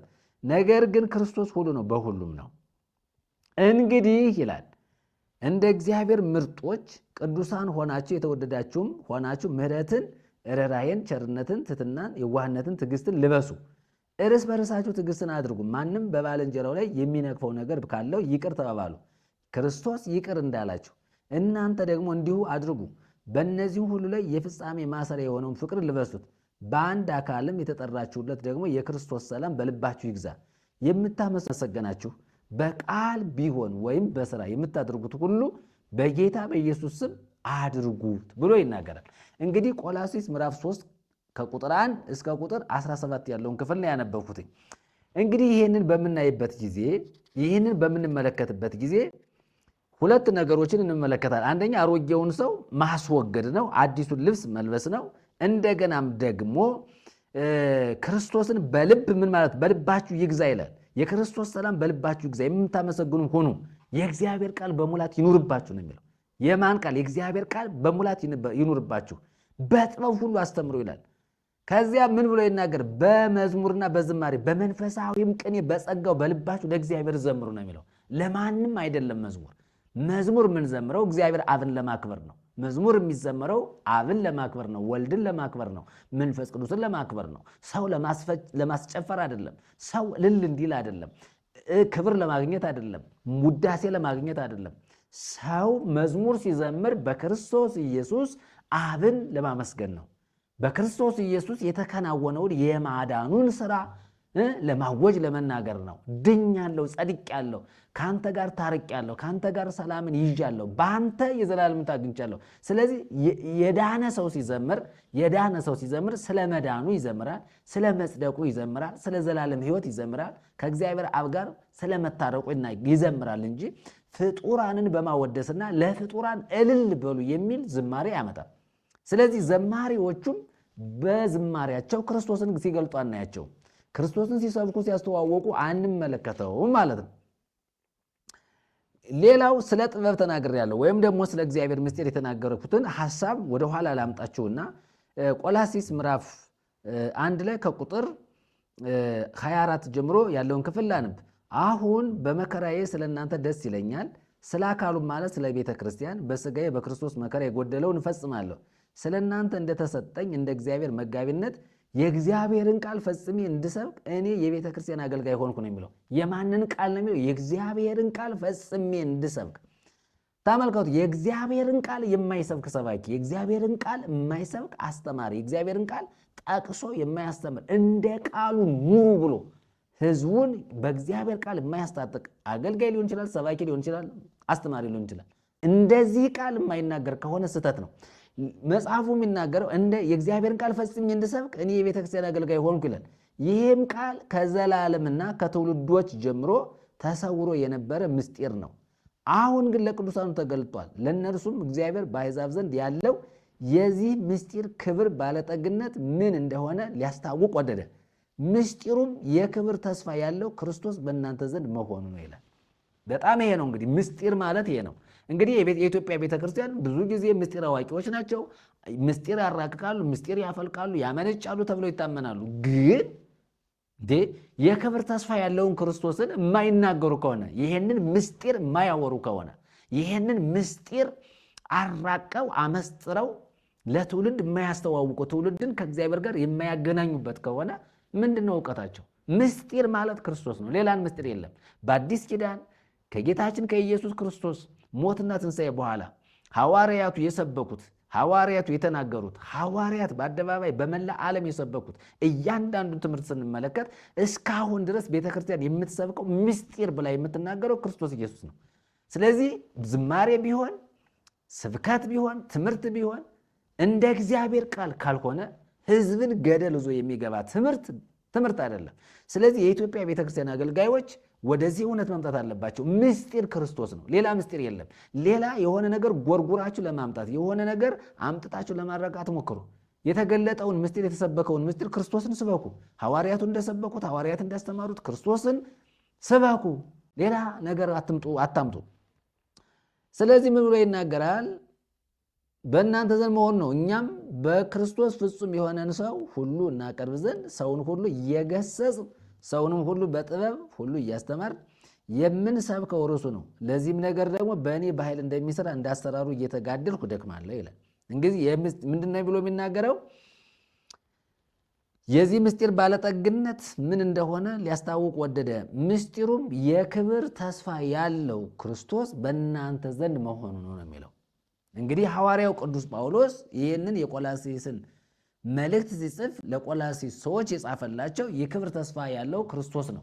ምስጢር ማለት ይሄ ነው እንጂ ሌላ ምስጢር የለም። ስለዚህ ሰዎች የመጽሐፍ ቅዱስን ትምህርት በመሸቃቀጥ እውነት የሆነውን የእግዚአብሔርን ሐሳብ በመካድ ትውልድንም ማስካር የለባቸው። ስለዚህ የኢትዮጵያ ቤተክርስቲያን ሊቃውንት ምስጢር የሚሉት የተራቀቀ ነገር የሚሉት የተሰወረ የተደበቀን ነገር አፈልቃለሁ፣ አመነጫለሁ፣ አመሰጥራለሁ፣ አራቃለሁ የሚለው አስተሳሰባቸው በመጽሐፍ ቅዱስ ሲታይ ስህተት መሆኑ ነው። እንግዲህ የተገለጠውን ይህንን ምስጢር መናገር መቻል አለባቸው። የእግዚአብሔር ምስጢር ክርስቶስ ነው። ሌላ ምስጢር የለም በአዲስ ኪዳን። ስለዚህ ተሰውሮ ነበረ፣ ተደብቆ ነበር፣ አልተገለጠም ነገር በስጋ ተገለጠ፣ በስጋ ተመላለሰ። እንግዲህ በዚህ ዓለም በስጋ ተገልጦ ያስተማረው ክርስቶስ ኢየሱስ እሱ ነው የእግዚአብሔር ምስጢር። ስለዚህ ይህንን ምስጢር ምንድን ነው ተብሎ ቢጠየቅ ምስጢሩማ ክርስቶስ ኢየሱስ ነው። ምስጢር ማለት ክርስቶስን ማወቅ ነው። ከክርስቶስ ጋር አንድ መሆን ነው። ከክርስቶስ ጋር መስማማት ነው። ክርስቶስን መቀበል ነው። በክርስቶስ መኖር ነው። በክርስቶስ አዲስ ፍጥረት መሆን ነው። በክርስቶስ መታደስ ነው። በክርስቶስ መለወጥ ነው። በክርስቶስ ከአብ ጋር መታረቅ ነው። እንግዲህ ምስጢር ማለት ክርስቶስን ማወቅ ነው። ክርስቶስን መረዳት ነው። ክርስቶስ ነው ምስጢር። ይህንን የተረዳ ሰው ሲያስተምር ሰዎችን ሁሉ እውነት ወደሆነው ክርስቶስ፣ የእግዚአብሔር ምስጢር ወደሆነው ክርስቶስ ሰዎች ሁሉ ይመጣሉ ነው። ስለዚህ በመጽሐፍ ቅዱስ ላይ የተበረዘውን ትምህርት እያየን ነው። ሌላው ከእግዚአብሔር ያልተሾሙ ጳጳሳት እግዚአብሔር ያልሾማቸው ለመንጋው የማይራሩ ጨካኞች መሆናቸውን መጽሐፍ ቅዱስ ይናገራል። ስለዚህ ጳጳሳቱ ምን ይሰራሉ? አሁን ቆብ የመድፋት ጉዳይ አይደለም፣ የመመንኮስ ጉዳይ አይደለም። ጳጳስ ኤጲስቆጶስ የመሆን ፓትርያርክ የመሆን ጉዳይ ሳይሆን ዋናው ዓላማ መንጋውን የእግዚአብሔርን ቃል የመመገብ ጉዳይ ነው። አጀንዳው እሱ ነው። የእግዚአብሔርን ቃል መመገብ፣ የእግዚአብሔርን ቃል ማስተማር፣ ሰዎች ወደ እግዚአብሔር መንግስት እንዲገቡ፣ ወደ አብ እንዲመጡ፣ ከእግዚአብሔር ጋር በክርስቶስ እንዲታረቁ ለመንጋው የሚራራና ለመንጋው ትክክለኛውን ትምህርት የሚያስተምር ጳጳስ ያስፈልጋል። ስለዚህ በመጽሐፍ ቅዱሳችን ላይ ስንመጣ እንግዲህ የቤተ ክርስቲያኒቱ ጳጳሳት ምን አይነት አስተማሪዎች እንደሆኑ ማየት እንችላለን። እንግዲህ በዚህ በሐዋርያት ሥራ ላይ ስንመጣ የምናገኛቸው ነገሮች አሉ።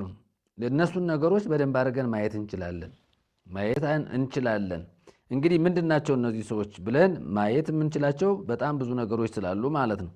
እንግዲህ በዚህ በሐዋርያት ሥራ ላይ የምናያቸው ነገሮች አሉ። እንግዲህ ለመንጋው የማይራሩ ጨካኞች እንዳሉ ብዙ ጊዜ በመጽሐፍ ቅዱስ ላይ ተጽፎ እናገኛለን። እንግዲህ መንፈስ ቅዱስ የሾማቸው ጳጳሳት ወንጌልን ሲሰብኩ የምናይበት ክፍል ብዙ አይደለም። ለምሳሌ አሁን በኢትዮጵያ ቤተክርስቲያን ብዙ ጳጳሳቶች አሉ፣ ግን ወንጌል ሲሰብኩ አናይም። በቃ ወንጌል አይሰብኩም፣ ክርስቶስ ኢየሱስን አይሰብኩም፣ ክርስቶስን ለሕዝቡ ሲገልጡ ሲያስተምሩ አናያቸውም። ለምንድን ነው እንደዚህ የሆነ ብለን በምንጠይቅበት ጊዜ ብዙ ነገሮችን ማግኘት አንችልም። ስለዚህ የኢትዮጵያ ቤተክርስቲያን ጳጳሳት እውነተኛውን ወንጌል ባለመስበካቸው፣ ክርስቶስ ኢየሱስን ባለመግለጣቸው የቤተክርስቲያኒቱ ጳጳሳት ወይም ደግሞ ለመንጋው የማይራሩ ሰዎችን እንመለከታለን። ብዙ ጊዜ በቤተክርስቲያኒቱ ውስጥ የምናያቸው እንዲህ አይነት ነገሮች ስለሆነ ማለት ነው።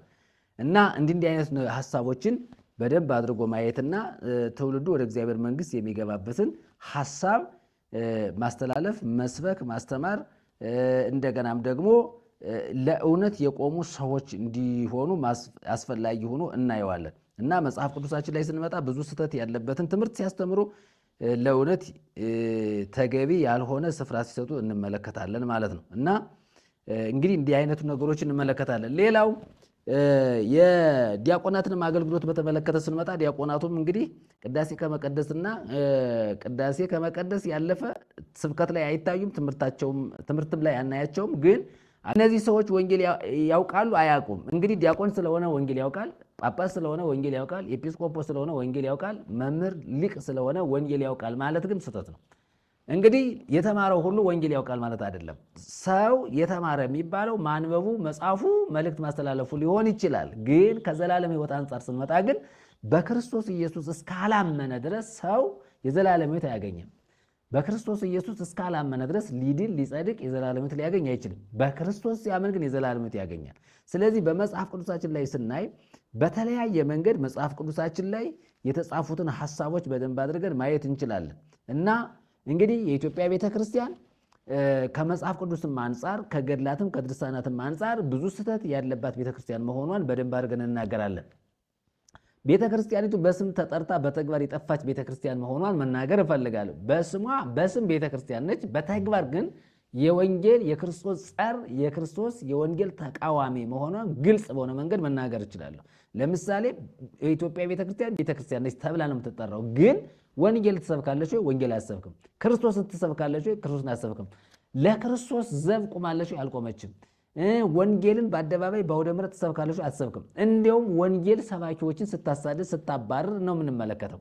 እና እንዲህ አይነቱ ድርጊት በትክክል ከአጋንንት እንደሆነ መረዳት ያስችላል። ስለዚህ በስም ተጠርታ በተግባር የጠፋች ቤተክርስቲያን፣ ጠፍ ቤተክርስቲያን ማለት የኢትዮጵያ ቤተክርስቲያን ነች። ለምን ከተባለ ትክክለኛውን ወንጌል ሳትቀበል የተበረዘ መጽሐፍ ቅዱስ ለትውልድ በማስተዋወቋ የጠፋች ቤተክርስቲያን ናት ነው።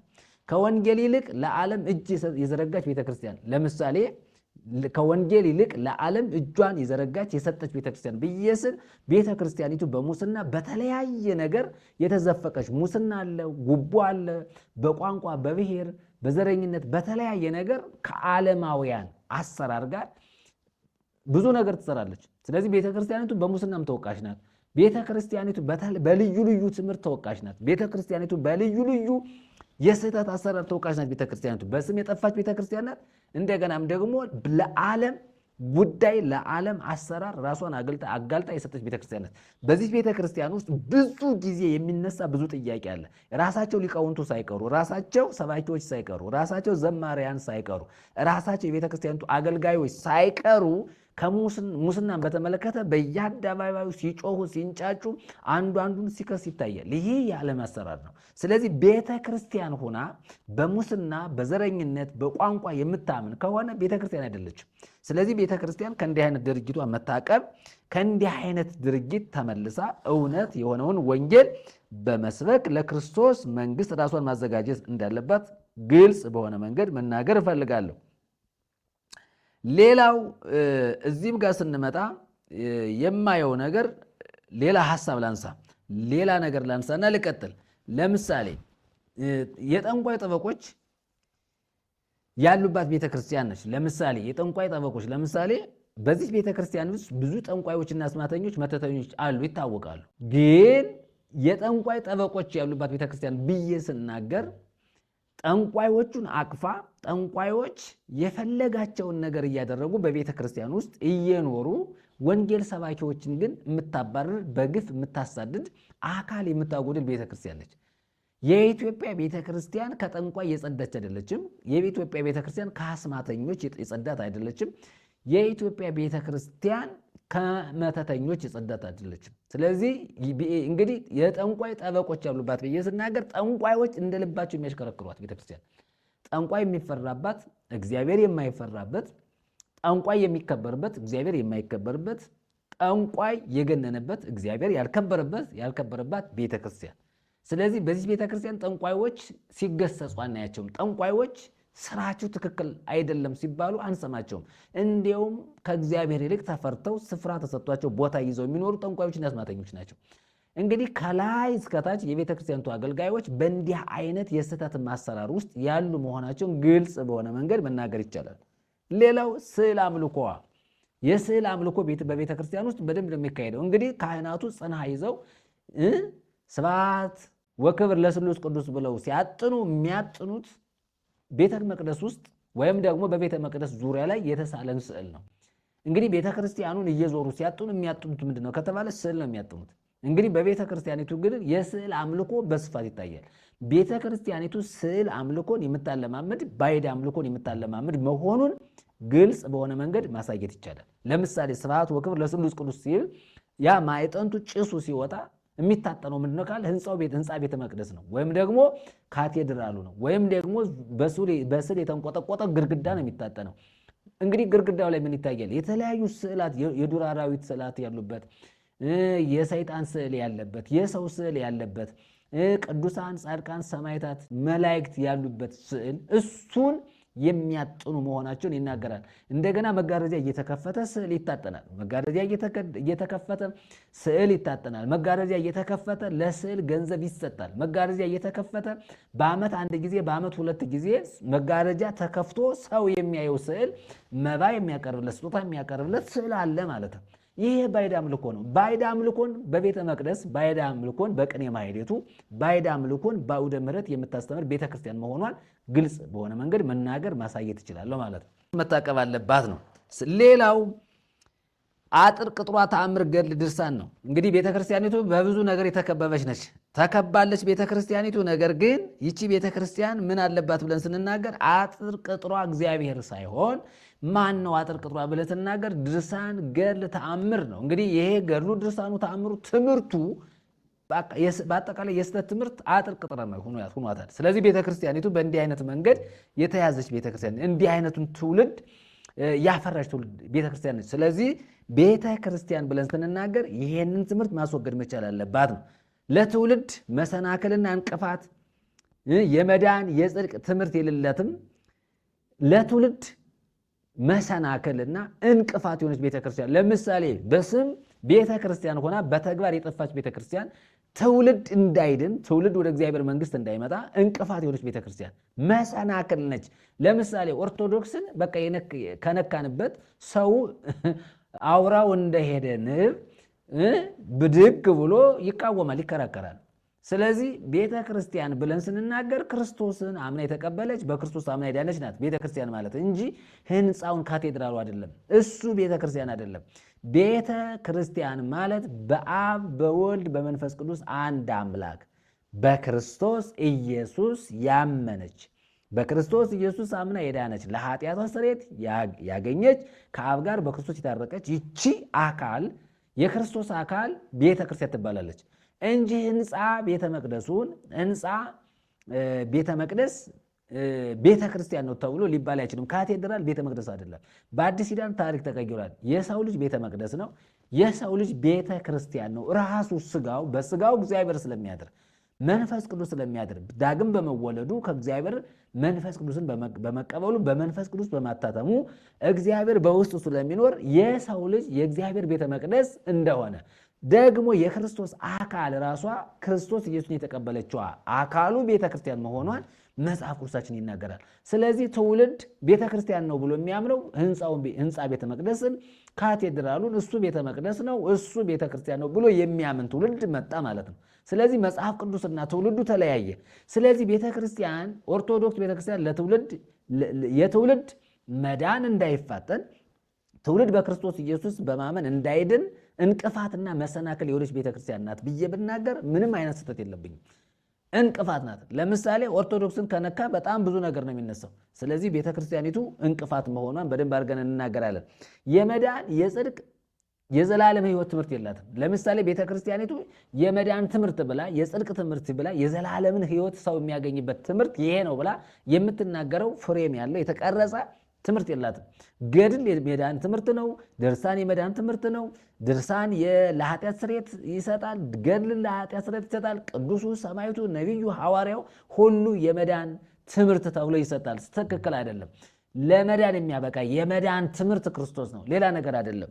ሰውን ከእግዚአብሔር ጋር የሚያስታርቅ ሰውንና እግዚአብሔር ለአንድ የሚያደርግ ሰው በክርስቶስ ኢየሱስ ሲያምን የዘላለም ሕይወት እንደሚያገኝ የመዳን ትምህርት፣ የጽድቅ ትምህርት፣ የዘላለም ሕይወት ትምህርት ራሱ ጌታችን መድኃኒታችን ኢየሱስ ክርስቶስ ነው። እሱ ሕይወት ነው። እሱ ጽድቅ ነው። እሱ ጽድቃችን ነው። እሱ ሰላማችን ነው። እሱ ሕይወታችን ነው። እሱ ክብራችን ነው። እሱ ሞገሳችን ነው። ስለዚህ በክርስቶስ ኢየሱስ ያለውን እውነት ክዶ አንድን ጻድቅ ለመዳን አንድን ጻድቅ ለጽድቅ አንድን ሰማዕት ለመዳን ለጽድቅ ያበቃል ብሎ መናገር መስበክ በራሱ ውድቀት ነው። ስለዚህ ቤተ ክርስቲያኒቱ የመዳን ትምህርት የላትም፣ የደህንነት ትምህርት የላትም፣ የጽድቅ ትምህርት የላትም፣ የዘላለምን ሕይወት የሚያሳይ ቋሚ የሆነ ትምህርት የላትም። ዙሪያ ጥምጥሟ የመዳን መንገድ ብላ የምታስተምረው ትምህርት በሙሉ ከገድል ከድርሳን ከተአምር አይዘልም። ስለዚህ የቤተ ክርስቲያኒቱ ሊቃውንት 24 ሰዓት ቆመው ዜማ ሲያዜሙ አድረው ሲያዜሙ ውለው ለመዳን የማያበቃ ዜማ ሲጮሁ ይውላሉ ማለት ነው። ስለዚህ ቤተ ክርስቲያኒቱ የመዳን ትምህርት የላትም፣ የጽድቅ ትምህርት የላትም፣ ለደህንነት የሚያበቃ ለኃጢአት ስርየት የሚያበቃ ከእግዚአብሔር አብ ጋር የሚያስታርቅ ሰውንና እግዚአብሔር አንድ የሚያደርግ አንድ ወጥ የሆነ ትምህርት የላትም። ዝብርቅርቅ ያለ የተዘበራረቀ እውነትን እንዳያውቅ ትውልድን በጨለማ ውስጥ የሚከት ወደ ተለያየ ስፍራ እንዲሄድ የሚያደርግ ትምህርት አለ። ስለዚህ ትምህርቷ ጭቃ የመዳን መንገድ ነው በኦርቶዶክስ ቤተክርስቲያን፣ ጸበል የመዳን መንገድ ነው በቤተክርስቲያን፣ ገድል፣ ድርሳን፣ ተአምር ራሱ የመዳን መንገድ ነው። እንግዲህ የቅዱሳን ትሩፋት፣ የቅዱሳን ገድል፣ የቅዱሳን ተአምራት እሱ ሁሉ የመዳን መንገድ ነው። መጽሐፍ ቅዱስ ግን የመዳን መንገድ ብሎ የሚናገረው መንገድ፣ እውነት፣ ሕይወት ክርስቶስ ኢየሱስ እኔ ነኝ ነው ያለው። ስለዚህ የቤተ ክርስቲያኑትን ትምህርት በእንዲህ አይነት መንገድ ማየት በጣም አስፈላጊ እንዳልሆነ ሰዎች ሁሉ ማወቅና መረዳት አለባቸው ብዬ እናገራለሁ ማለት ነው። ስለዚህ በሌላ መንገድም ስንመጣ እንግዲህ የቤተ ክርስቲያኒቱ ሊቃውንት ቆም ብለው ራሳቸውን ማየት አለባቸው ነው። እንግዲህ በመጽሐፍ ቅዱሳችን ቅድም እንደተናገርኩት መጽሐፍ ቅዱስን የበረዘች ቤተ ክርስቲያን ይህንን የተበረዘውን መጽሐፍ ቅዱሷን አስወግዳ ትክክለኛውን መጽሐፍ ቅዱስ መቀበልና ለእርምት ራሷን ማዘጋጀት፣ እንደገናም የኢትዮጵያ ቤተ ክርስቲያን ጳጳሳት፣ ኤጲስቆጶሳት፣ ዲያቆናት፣ ሊቃውንት ብዙ ጊዜ የሚናገሩትን የስህተት ትምህርት አቁመው በመላ ዓለም ሕዝብ እያያቸው በአደባባይ መጽሐፍ ቅዱስ መበረዛቸውንና መሳሳታቸውን አምነው ንስሐ በመግባት ትውልዱ ከተሳሳተበት ስህተት ተመልሶ ወደ እግዚአብሔር መንግሥት የሚገባበትን እውነት፣ ወደ እግዚአብሔር መንግሥት የሚገባበትን ወንጌል በማስተማር ራሳቸውን በንስሐ አድሰው ከእግዚአብሔር ጋር በክርስቶስ ኢየሱስ ታርቀው ትውልዱንም ይዘው ወደ እግዚአብሔር መንግሥት ማቅናት መቻል አለባቸው። ስለዚህ የተጣመመ ትምህርት፣ የረከሰ ትምህርት፣ የወደቀ ትምህርት፣ አጋንንታዊ ትምህርት፣ እንደገና አጋንንታዊ ጸባይ ይዘው አጋንንትን ተዋርሰው መሟገት መከራከር አይችሉም። ስለዚህ ጸባያቸው፣ ባህሪያቸው ሲታይ አጋንንታዊ ነው። ምክንያቱም አጋንንትን በመጓረስ አጋንንት ጋር በመዋል ከአጋንንት ጋር ቁርኝት በማድረግ ከመንፈስ ቅዱስ ጋር ሳይሆን ከመናፍስቱ ዓለም ጋር ግብዣ በመገባበዝ ደም በማፍሰስና ወንዝ ዳር ልዩ ልዩ የእንስሳትን ከለር እየመረጡ በማድረግ ደም በማፍሰስ የሚኖሩ ሊቃውንት ወደ እግዚአብሔር መንግሥት ሊገቡ አይችልም። ስለዚህ የቤተ ክርስቲያኒቱ ሊቃውንት ወደ ቀደመ ክብሩ መጽሐፍ ቅዱስን መመለስ አለባት። የኢትዮጵያ ቤተ ክርስቲያን ይሄንን የተበላሸ የበከተ መጽሐፍ ቅዱስ አስወግዳ ትክክለኛውን የእግዚአብሔርን ሐሳብ መናገር መቻል አለባት። እንግዲህ ሌላው ስመጣ እንግዲህ በክርስቶስ ኢየሱስ ምልጃ ላይ በተመለከተ እንግዲህ ቤተ ክርስቲያን ተሳስታለች ብለናል። እንግዲህ ስለኛ የሚማልደው ክርስቶስ ኢየሱስ ነው የሚለውን ስለኛ የሚፈርደው ብሎ መናገር ስህተት ነው። ይሄ ከአጋንንት ትምህርት ጋር እኩል መታየት መቻል አለበት። ስለዚህ የኢትዮጵያ ቤተ ክርስቲያን ያለ ወንጌል፣ ያለ ክርስቶስ፣ ያለ እውነት የቆመች ቤተ ክርስቲያን፣ በስም ተጠርታ በተግባር የጠፋች እውር የሆነች ቤተ ክርስቲያን ነች። ዓይኗ የታወረ የፈዘዘች የደነገዘች ቤተ ክርስቲያን ናት። ለብርሃን ያልበቃች፣ ለወንጌል ያልበቃች፣ ለክርስቶስ ያልታደለች ቤተ ክርስቲያን። ስለዚህ ራቁቷን የሆነች የተራቆተች ባዶ የሆነች ቤተ ክርስቲያን ነች። ስለዚህ ይህን ስናገር ፍጥረት ወደ እውነት እንዲመጣ እውነትን በመግለጥ ስለሆነ፣ ስለዚህ ወደ እውነተኛው መጽሐፍ ቅዱሳችን ስንመጣ መጽሐፍ ቅዱሳችን የሚያስተምረንን ነገር ላንሳ። እንግዲህ ጳውሎስ ሲናገር የተናገረውን ነገር ላንሳና አንድ ሐሳብ ጳውሎስ አነሳ። ለምሳሌ በሐዋርያት ሥራ ምዕራፍ 9 ላይ ስንመለከት እንግዲህ ብዙ ጊዜ የሚታወቅ የሚጠቀስ ጥቅስ ነው። እንግዲህ ሐዋርያው የቅዱስ ጳውሎስ ሕይወት ቤተ ክርስቲያንን በማሳደድ የሚታወቅ ከሊቀ ካህናቱ ደብዳቤ ተቀብሎ ሴቶችንም ወንዶችንም ለማሰር፣ ለመበጥበጥ፣ ለማወክ ደብዳቤ አጽፎ ተቀብሎ የሄደ እንደነበረ ይናገራል። ነገር ግን እንደ ሐዋርያው ቅዱስ ጳውሎስ ዛሬም ወንጌልን የተረዱ ሰዎችን፣ በክርስቶስ ያመኑትን፣ ከክርስቶስ ጋር የተስማሙትን፣ ለወንጌል ልባቸውን ክፍት ያደረጉትን፣ በወንጌል ከእግዚአብሔር አብ ጋር የታረቁትን፣ ክርስቶስን በመምሰል የሚኖሩት ቅዱሳንን የሚያሳድዱ ብዙ ኦርቶዶክሳውያን አሉ። በአመፅ ተሞልተው፣ በክፋት ተሞልተው፣ ድንጋይ ይዘው፣ ዱላ ይዘው፣ ሰይፍ ይዘው የሚንቀሳቀሱ አሉ። ይህንንም ያድርጉ እንጂ ወንጌል ግን አይታሰርም። የእግዚአብሔር ቃል አይታሰርም እንዳለ ወንጌል መታሰር አይችልም። ወንጌልን መገደብ ማቆም አይቻልም። እና ሐዋርያው ቅዱስ ጳውሎስ እንደሆነው እንደተደረገው በወንጌል በማመን ክርስቶስ ኢየሱስ ስለተገለጠለት ክርስቶስን እንደሰበከ ይናገራል። እንግዲህ የሐዋርያት ሥራ ምዕራፍ 9 ላይ ስንመጣ ሳውል ሳውል የሚል እናገኛለን። ተደጋጋሚ ቃል ማለት ነው። ግን ከቁጥር 1 ጀምሬ ሳነበው ሳውል ግን የጌታን ደቀ መዛሙርት እንዲገድላቸው ገና እየዛተ ወደ ሊቀ ካህናት ሄደ። በዚህም መንገድ ያሉትንም ሰዎች ወንዶችንም ሴቶችንም ቢያገኝ እያሰረ ወደ ኢየሩሳሌም ያመጣቸው ዘንድ በደማስቆ ላሉት ምኩራቦች ደብዳቤ ከርሱ ለመነ። ሲሄድም ወደ ደማስቆ በቀረበ ጊዜ ድንገት በእርሱ ዙሪያ ከሰማይ ብርሃን አንጸባረቀ። በምድርም ላይ ወድቆ ሳውል ሳውል ስለምን ታሳድደኛለህ የሚለውን ድምፅ ሰማ። ጌታ ሆይ ማነህ አለው። እርሱም አንተ የምታሳድደኝ እኔ ኢየሱስ ነኝ። የመውጊያውን ብረት ብትቃወም ለአንተ ይብስብሃል አለው። እየተንቀጠቀጠና እየተደነቀ ጌታ ሆይ ምን አደርግ ዘንድ ትወዳለህ አለው። ጌታም ተነስተው ወደ ከተማ ግባና ታደርገው ዘንድ የሚያስፈልግን ይነግሩሃል አለው። ከእርሱም ጋር በመንገድ የሄዱ ሰዎች ድምፁን እየሰሙ ማንን ግን ሳያዩ እንደ ዲዳዎች ቆሙ። ሳውል ግን ከምድር ተነሳ፣ ዓይኖቹም በተከፈቱ ጊዜ ምንም አላየም። እጁንም ይዘው እየመሩ ወደ ደማስቆ አገቡት። ሳያይም 3 ቀን ኖረ፣ አልበላም አልጠጣምም ይላል። በደማስቆም ሐናንያ የሚሉት አንድ ደቀ መዝሙር ነበረ። ጌታም በራእይ ሐናንያ ወይ አለው። እርሱም ጌታ ሆይ እነሆኝ አለ። ጌታም ተነስተው ወደ ቅን ወደሚባለው መንገድ ሂድ፣ በይሁዳ ቤትም ሳውል የሚሉትን አንድ የጠርሴስ ሰው ፈልግ፣ እነሆ እርሱ ይጸልያልና ሐናንያ የሚሉትም ሰው ገብቶ ደግሞ እንዲያይ እጁን ሲጭንበት አይቷል አለው። ሐናንያም መልሶ ጌታ ሆይ በኢየሩሳሌም በቅዱሳን ላይ ስንት ክፉ እንዳደረገ ስለዚህ ሰው ከብዙዎች ሰምቻለሁ። በዚህም ስምህን የሚጠሩትን ሁሉ ለማሰር ከካህናት አለቆች ስልጣን አለው አለው። ጌታም ይህ በአሕዛብ በነገሥታትም በእስራኤልም ልጆች ፊት ስሜን ይሸከም ዘንድ ለእኔ የተመረጠ ዕቃ ነውና ሂድ፣ ስለ ስሜ ስንት መከራ ሊቀበል እንዲያስፈልገው እኔ እመለክተዋለሁና አለው። ሐናንያም ሂዶ ወደ ቤቱ ገባ። እጁንም ጭኖበት ወንድሜ ሳውል ሆይ ጌታ እርሱም በመጣበት መንገድ የታየህ ኢየሱስ ነው፣ ደግሞ ታይ ዘንድና መንፈስ ቅዱስ ይሞላብህ ዘንድ ላከኝ አለው። ወዲያውም እንደ ቅርፊት ያለ ከዓይኑ ወደቀ። ያን ጊዜም ደግሞ አየ፣ ተነስቶም ተጠመቀ፣ መብልን በልቶ በረታ ይላል። እንግዲህ ጳውሎስ ኢየሱስን ባለማወቅ ባለመረዳት በጣም ሲያሳድድ ነበረ። እንግዲህ ኢየሱስ ተገልጦ ምንድን ነው ያለው? አንተ የምታሳድድ የናዝሬቱ ኢየሱስ ነህ ነው ያለው።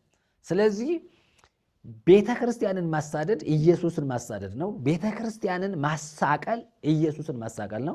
ቤተ ክርስቲያንን በግፍ በአመፃ በተለያየ ሁኔታ በክርስቶስ ኢየሱስ ያመኑትን ሰዎች መግፋት ኢየሱስን መግፋት ነው። ስለዚህ የኢትዮጵያ ቤተ ክርስቲያን ኢየሱስን ከመግፋት በክርስቶስ ኢየሱስ ያመኑትን ሰዎች ከማባረር፣ ከመደብደብ፣ እጅ እግር ከመስበር፣ ዓይን ከማፍረጥ፣ የሰው ደም ከማፍሰስ ተቆጥባ ይልቁንስ በማሳደድ ፈንታ ቅዱሳንን በመቀበል ወንጌል መስበክ አለባት። ሰውን መቃወም አያዋጣም። ወንጌልን መቃወም አያዋጣም። ክርስቶስን መቃወም አያዋጣም። ኢየሱስን መግፋት አያዋጣትም። ቤተ ክርስቲያን ናት ለማለት የማያስደፍረን ብዙ ምክንያት ስላለ፣ ስለዚህ የኢትዮጵያ ቤተ ክርስቲያን ወደ ቀደመ ክብሩ መጽሐፍ ቅዱስ መመለስ አለባት። ከስህተት አስተምሮ መታደስ አለባት። ቤተ ክርስቲያኒቱ ለእውነት እጇን መስጠት አለባት። የቤተ ክርስቲያኒቱ አገልጋዮች በእውቀታቸው በትምህርታቸው የማይድኑ መሆናቸውን ለክርስቶስ መንግስት ራሳቸውን ማዘጋጀት፣ ወደ ኢየሱስ ልባቸውን በማምጣት ራሳቸውን ለእግዚአብሔር መንግስት ማዘጋጀት አለባቸው። ስለዚህ እንደ ሐዋርያው ቅዱስ ጳውሎስ ቤተ ክርስቲያንን ብታሳድዱ ድንገት ኢየሱስ መምጣቱ አይቀሬ ጉዳይ ነው። ብትገፉት፣ ብታባርሩት፣ ብትቃወሙት፣ ስሙን ብታጥላሉት፣ ሌላ ኢየሱስ ነው እያላችሁ ብታወሩ፣ ኢየሱስ ግን አንድ ነው። ተመልሶ ኢየሱስ ክርስቶስ ወደዚህ ምድር ይመጣል። ኢየሱስ ይመጣል። ኢየሱስ ይመጣል። ኢየሱስ ይመጣል። ሲመጣ ግን በእናንተ ላይ ፍርድ ያለ መሆኑን የሚፈረድባችሁ መሆኑን እነግራቸዋለሁ። ለመዳን የሚያበቃ ጌታችን መድኃኒታችን ኢየሱስ ክርስቶስ ነው። ስለዚህ በዮሐንስ ወንጌል ምዕራፍ 5 ላይ ያለ አንድ ቃል ላነብና ሐሳቤን እየጠቀለልኩ እሄዳለሁኝ። እንግዲህ በዮሐንስ ወንጌል ምዕራፍ 5 ላይ ያለውን ክፍል በምንመለከትበት ጊዜ አንድ በጣም የሚያስደንቅ ነገር እናያለን። በዮሐንስ ወንጌል ምዕራፍ 5 ቁጥር 24 ላይ እውነት እውነት እላችኋለሁ ቃሌን የሚሰማ የላከኝንም የሚያምን የዘላለም ሕይወት አለው። ጌታ ኢየሱስ ነው የተናገረው። እውነት እውነት እላችኋለሁ ቃሌን የሚሰማ የላከኝንም የሚያምን የዘላለም ሕይወት አለው፣ ከሞትም ወደ ሕይወት ተሻገረ እንጂ ወደ ፍርድ አይመጣም ይላል። እንግዲህ ምንድነው ጌታ እየተናገረ ያለው? ቃሌን የሚሰማ ነው የሚለው። ቃሌን የሚሰማ የላከኝንም የሚያምን የዘላለም ሕይወት አለው። የዘላለምን ሕይወት ለማግኘት ሰው እግዚአብሔር በልጁ በኩል የተናገረውን ወንጌል፣ በልጁ በኩል ያወራውን፣ በልጁ በኩል ያበሰረውን እውነት መቀበል አለበት፣ መስማት አለበት። ይሄንን ሲሰማ የዘላለም ሕይወት ያገኛል። ይሄንን ሲሰማ ከእግዚአብሔር ፍርድ፣ ከእግዚአብሔር ቁጣ ይድናል። ቁጥር 25 ላይም እውነት እውነት እላችኋለሁ ሙታን የእግዚአብሔር ልጅ ድምፅ የሚሰሙበት ሰዓት ይመጣል፣ እርሱም አሁን ነው። የሚሰሙትን በሕይወት ይኖራሉ። አብ በራሱ ሕይወት እንዳለው እንዲሁ ደግሞ ለወልድ በራሱ ሕይወት እንዲኖረው ሰጥቶታልና የሰው ልጅም ስለሆነ ይፈርድ ዘንድ ስልጣን ሰጠው። በመቃብር ያሉትን ሁሉ ድምፁን የሚሰሙበት ሰዓት ይመጣል። መልካምም ያደረጉ ለሕይወት ትንሣኤ፣ ክፉም ያደረጉ ለፍርድ ትንሣኤ ይወጣሉና በዚህ አታድንቁ ይላል። አሁንም እዚህ ጋር ስንመጣ መልካም ያደረጉ ለሕይወት ትንሣኤ፣ ክፉም ያደረጉ ለፍርድ ትንሣኤ ይወጣሉ፣ በዚህ አታድንቁ ነው የሚለው። ስለዚህ ቃሌን የሚሰማ የዘላለም ሕይወት አለው ነው የሚለው። የላከኝንም የሚያምን የዘላለም ሕይወት አለው። ስለዚህ ሙታን የእግዚአብሔርን ልጅ ድምፅ የሚሰሙበት ሰዓት ይመጣል። በመቃብር ያሉት ድምፁን የሚሰሙበት ይመጣል። እንደገና በሕይወተ ሥጋ ያሉትም ይሰሙታል። ኢየሱስ ክርስቶስ ተመልሶ ሲመጣ የሚመጣው ግን ለማዳን፣ ለማጽደቅ፣ ጊዜ ለመስጠት፣ ሰዓት ለመስጠት፣ የንስሐ ጊዜ ለመስጠት፣ ለማራዘም አይደለም። ኢየሱስ ተመልሶ ሲመጣ ግን ለፍርድ ነው የሚመጣው። የንስሐ ጊዜ አሁን ነው። የመዳን ቀን አሁን ነው። የጽድቅ ሰዓት አሁን ነው። ከእግዚአብሔር ጋር የመታረቅ ከእግዚአብሔር ጋር የመገናኘት በእግዚአብሔር በማመን በክርስቶስ ኢየሱስ በማመን ሕይወትን ለማግኘት ለኃጢአት ስርየትን፣ ለበደል ስርየትን፣ ለመተላለፍ ስርየትን ማግኛ ጊዜው አሁን ነው። አሁን በሕይወተ ሥጋ እያላችሁ ስለዚህ በክርስቶስ ኢየሱስ በማመን የዘላለም ሕይወት እንድታገኙ መላ ኢትዮጵያውያን በ2018 ወንጌልን ሰምታችሁ ወደ ክርስቶስ በመምጣት ክርስቶስ ኢየሱስን በማመን ለኃጢአታችሁ ስርየትን በማግኘት ለእውነት ዘብ በመቆም ክርስቶስን በልባችሁ ሹማችሁ አንግሳችሁ እንድትመለሱ ከኃጢአታችሁ ከበደላችሁ ከርኩሳችሁ ተመልሳችሁ ክርስቶስን በልባችሁ እንድትቀድሱ መልእክቴን ያስተላልፋለሁ። እንግዲህ መጽሐፍ ቅዱሳችን ሙሉ ነው። የተበረዘ መጽሐፍ ቅዱስ አያዋጣትም። የተበረዘውን መጽሐፍ ቅዱስ ሰብስባ እውነት የሆነውን የእግዚአብሔርን ቃል ለትውልድ ማስተላለፍ የቤተ ክርስቲያን የአባቶች ድርሻ ነው። ስለዚህ ቤተ ክርስቲያኒቱ ቤተክርስቲያን ልትሆን የምትችለው ወደ ክርስቶስ ከመጣች ነው እንጂ በስም ተጠርታ በተግባር የጠፋች ጠፍ ቤተክርስቲያን መሆኗን አሁንም አጽንኦት ሰጥቼ እናገራለሁ። ስለዚህ ኢየሱስ ለዘላለም ያድናል። በክርስቶስ ኢየሱስ የሚያምን ሕይወት አለው። በክርስቶስ የሚያምን በደሙ የኃጢአቱን ስርየት የበደሉን ስርየት ያገኛል። ስለዚህ መጽሐፍ ቅዱሳችን የሚናገረን እውነት ተቀብለን ከውሸት ከሐሰት ነፃ ወጥተን ኢየሱስ የዘላለምን ሕይወት እንደሚሰጥ በክርስቶስ ደግሞ ከሲኦል ከገሃነም ነፃ መውጣት እንደሚቻል አስፈላጊ ጉዳይ ነው። ሮሜ ምዕራፍ 8 ቁጥር 1 ላይ እንግዲህ በክርስቶስ ኢየሱስ ላሉት ኩነኔ የለባቸውም ነው የሚለው። በክርስቶስ ካልሆነ በስተቀር ሰው ከኩነኔ ከፍርድ ነፃ አይወጣም። ስለዚህ በክርስቶስ ኢየሱስ አምናችሁ ዳኑ። ኢየሱስን በልባችሁ አንግሱ። ለእግዚአብሔር መንግሥት የሚያበቃችሁ ራሱ ክርስቶስ ኢየሱስ እንጂ ሌላ ባህል፣ ወግ፣ ስርዓት አይደለም። ስለዚህ ቤተክርስቲያን ለእውነተኛው ለወንጌል ቃል ስፍራ መስጠት አለባት ስል መልእክቴን አስተላልፋለሁ። ወስብሐት ለእግዚአብሔር።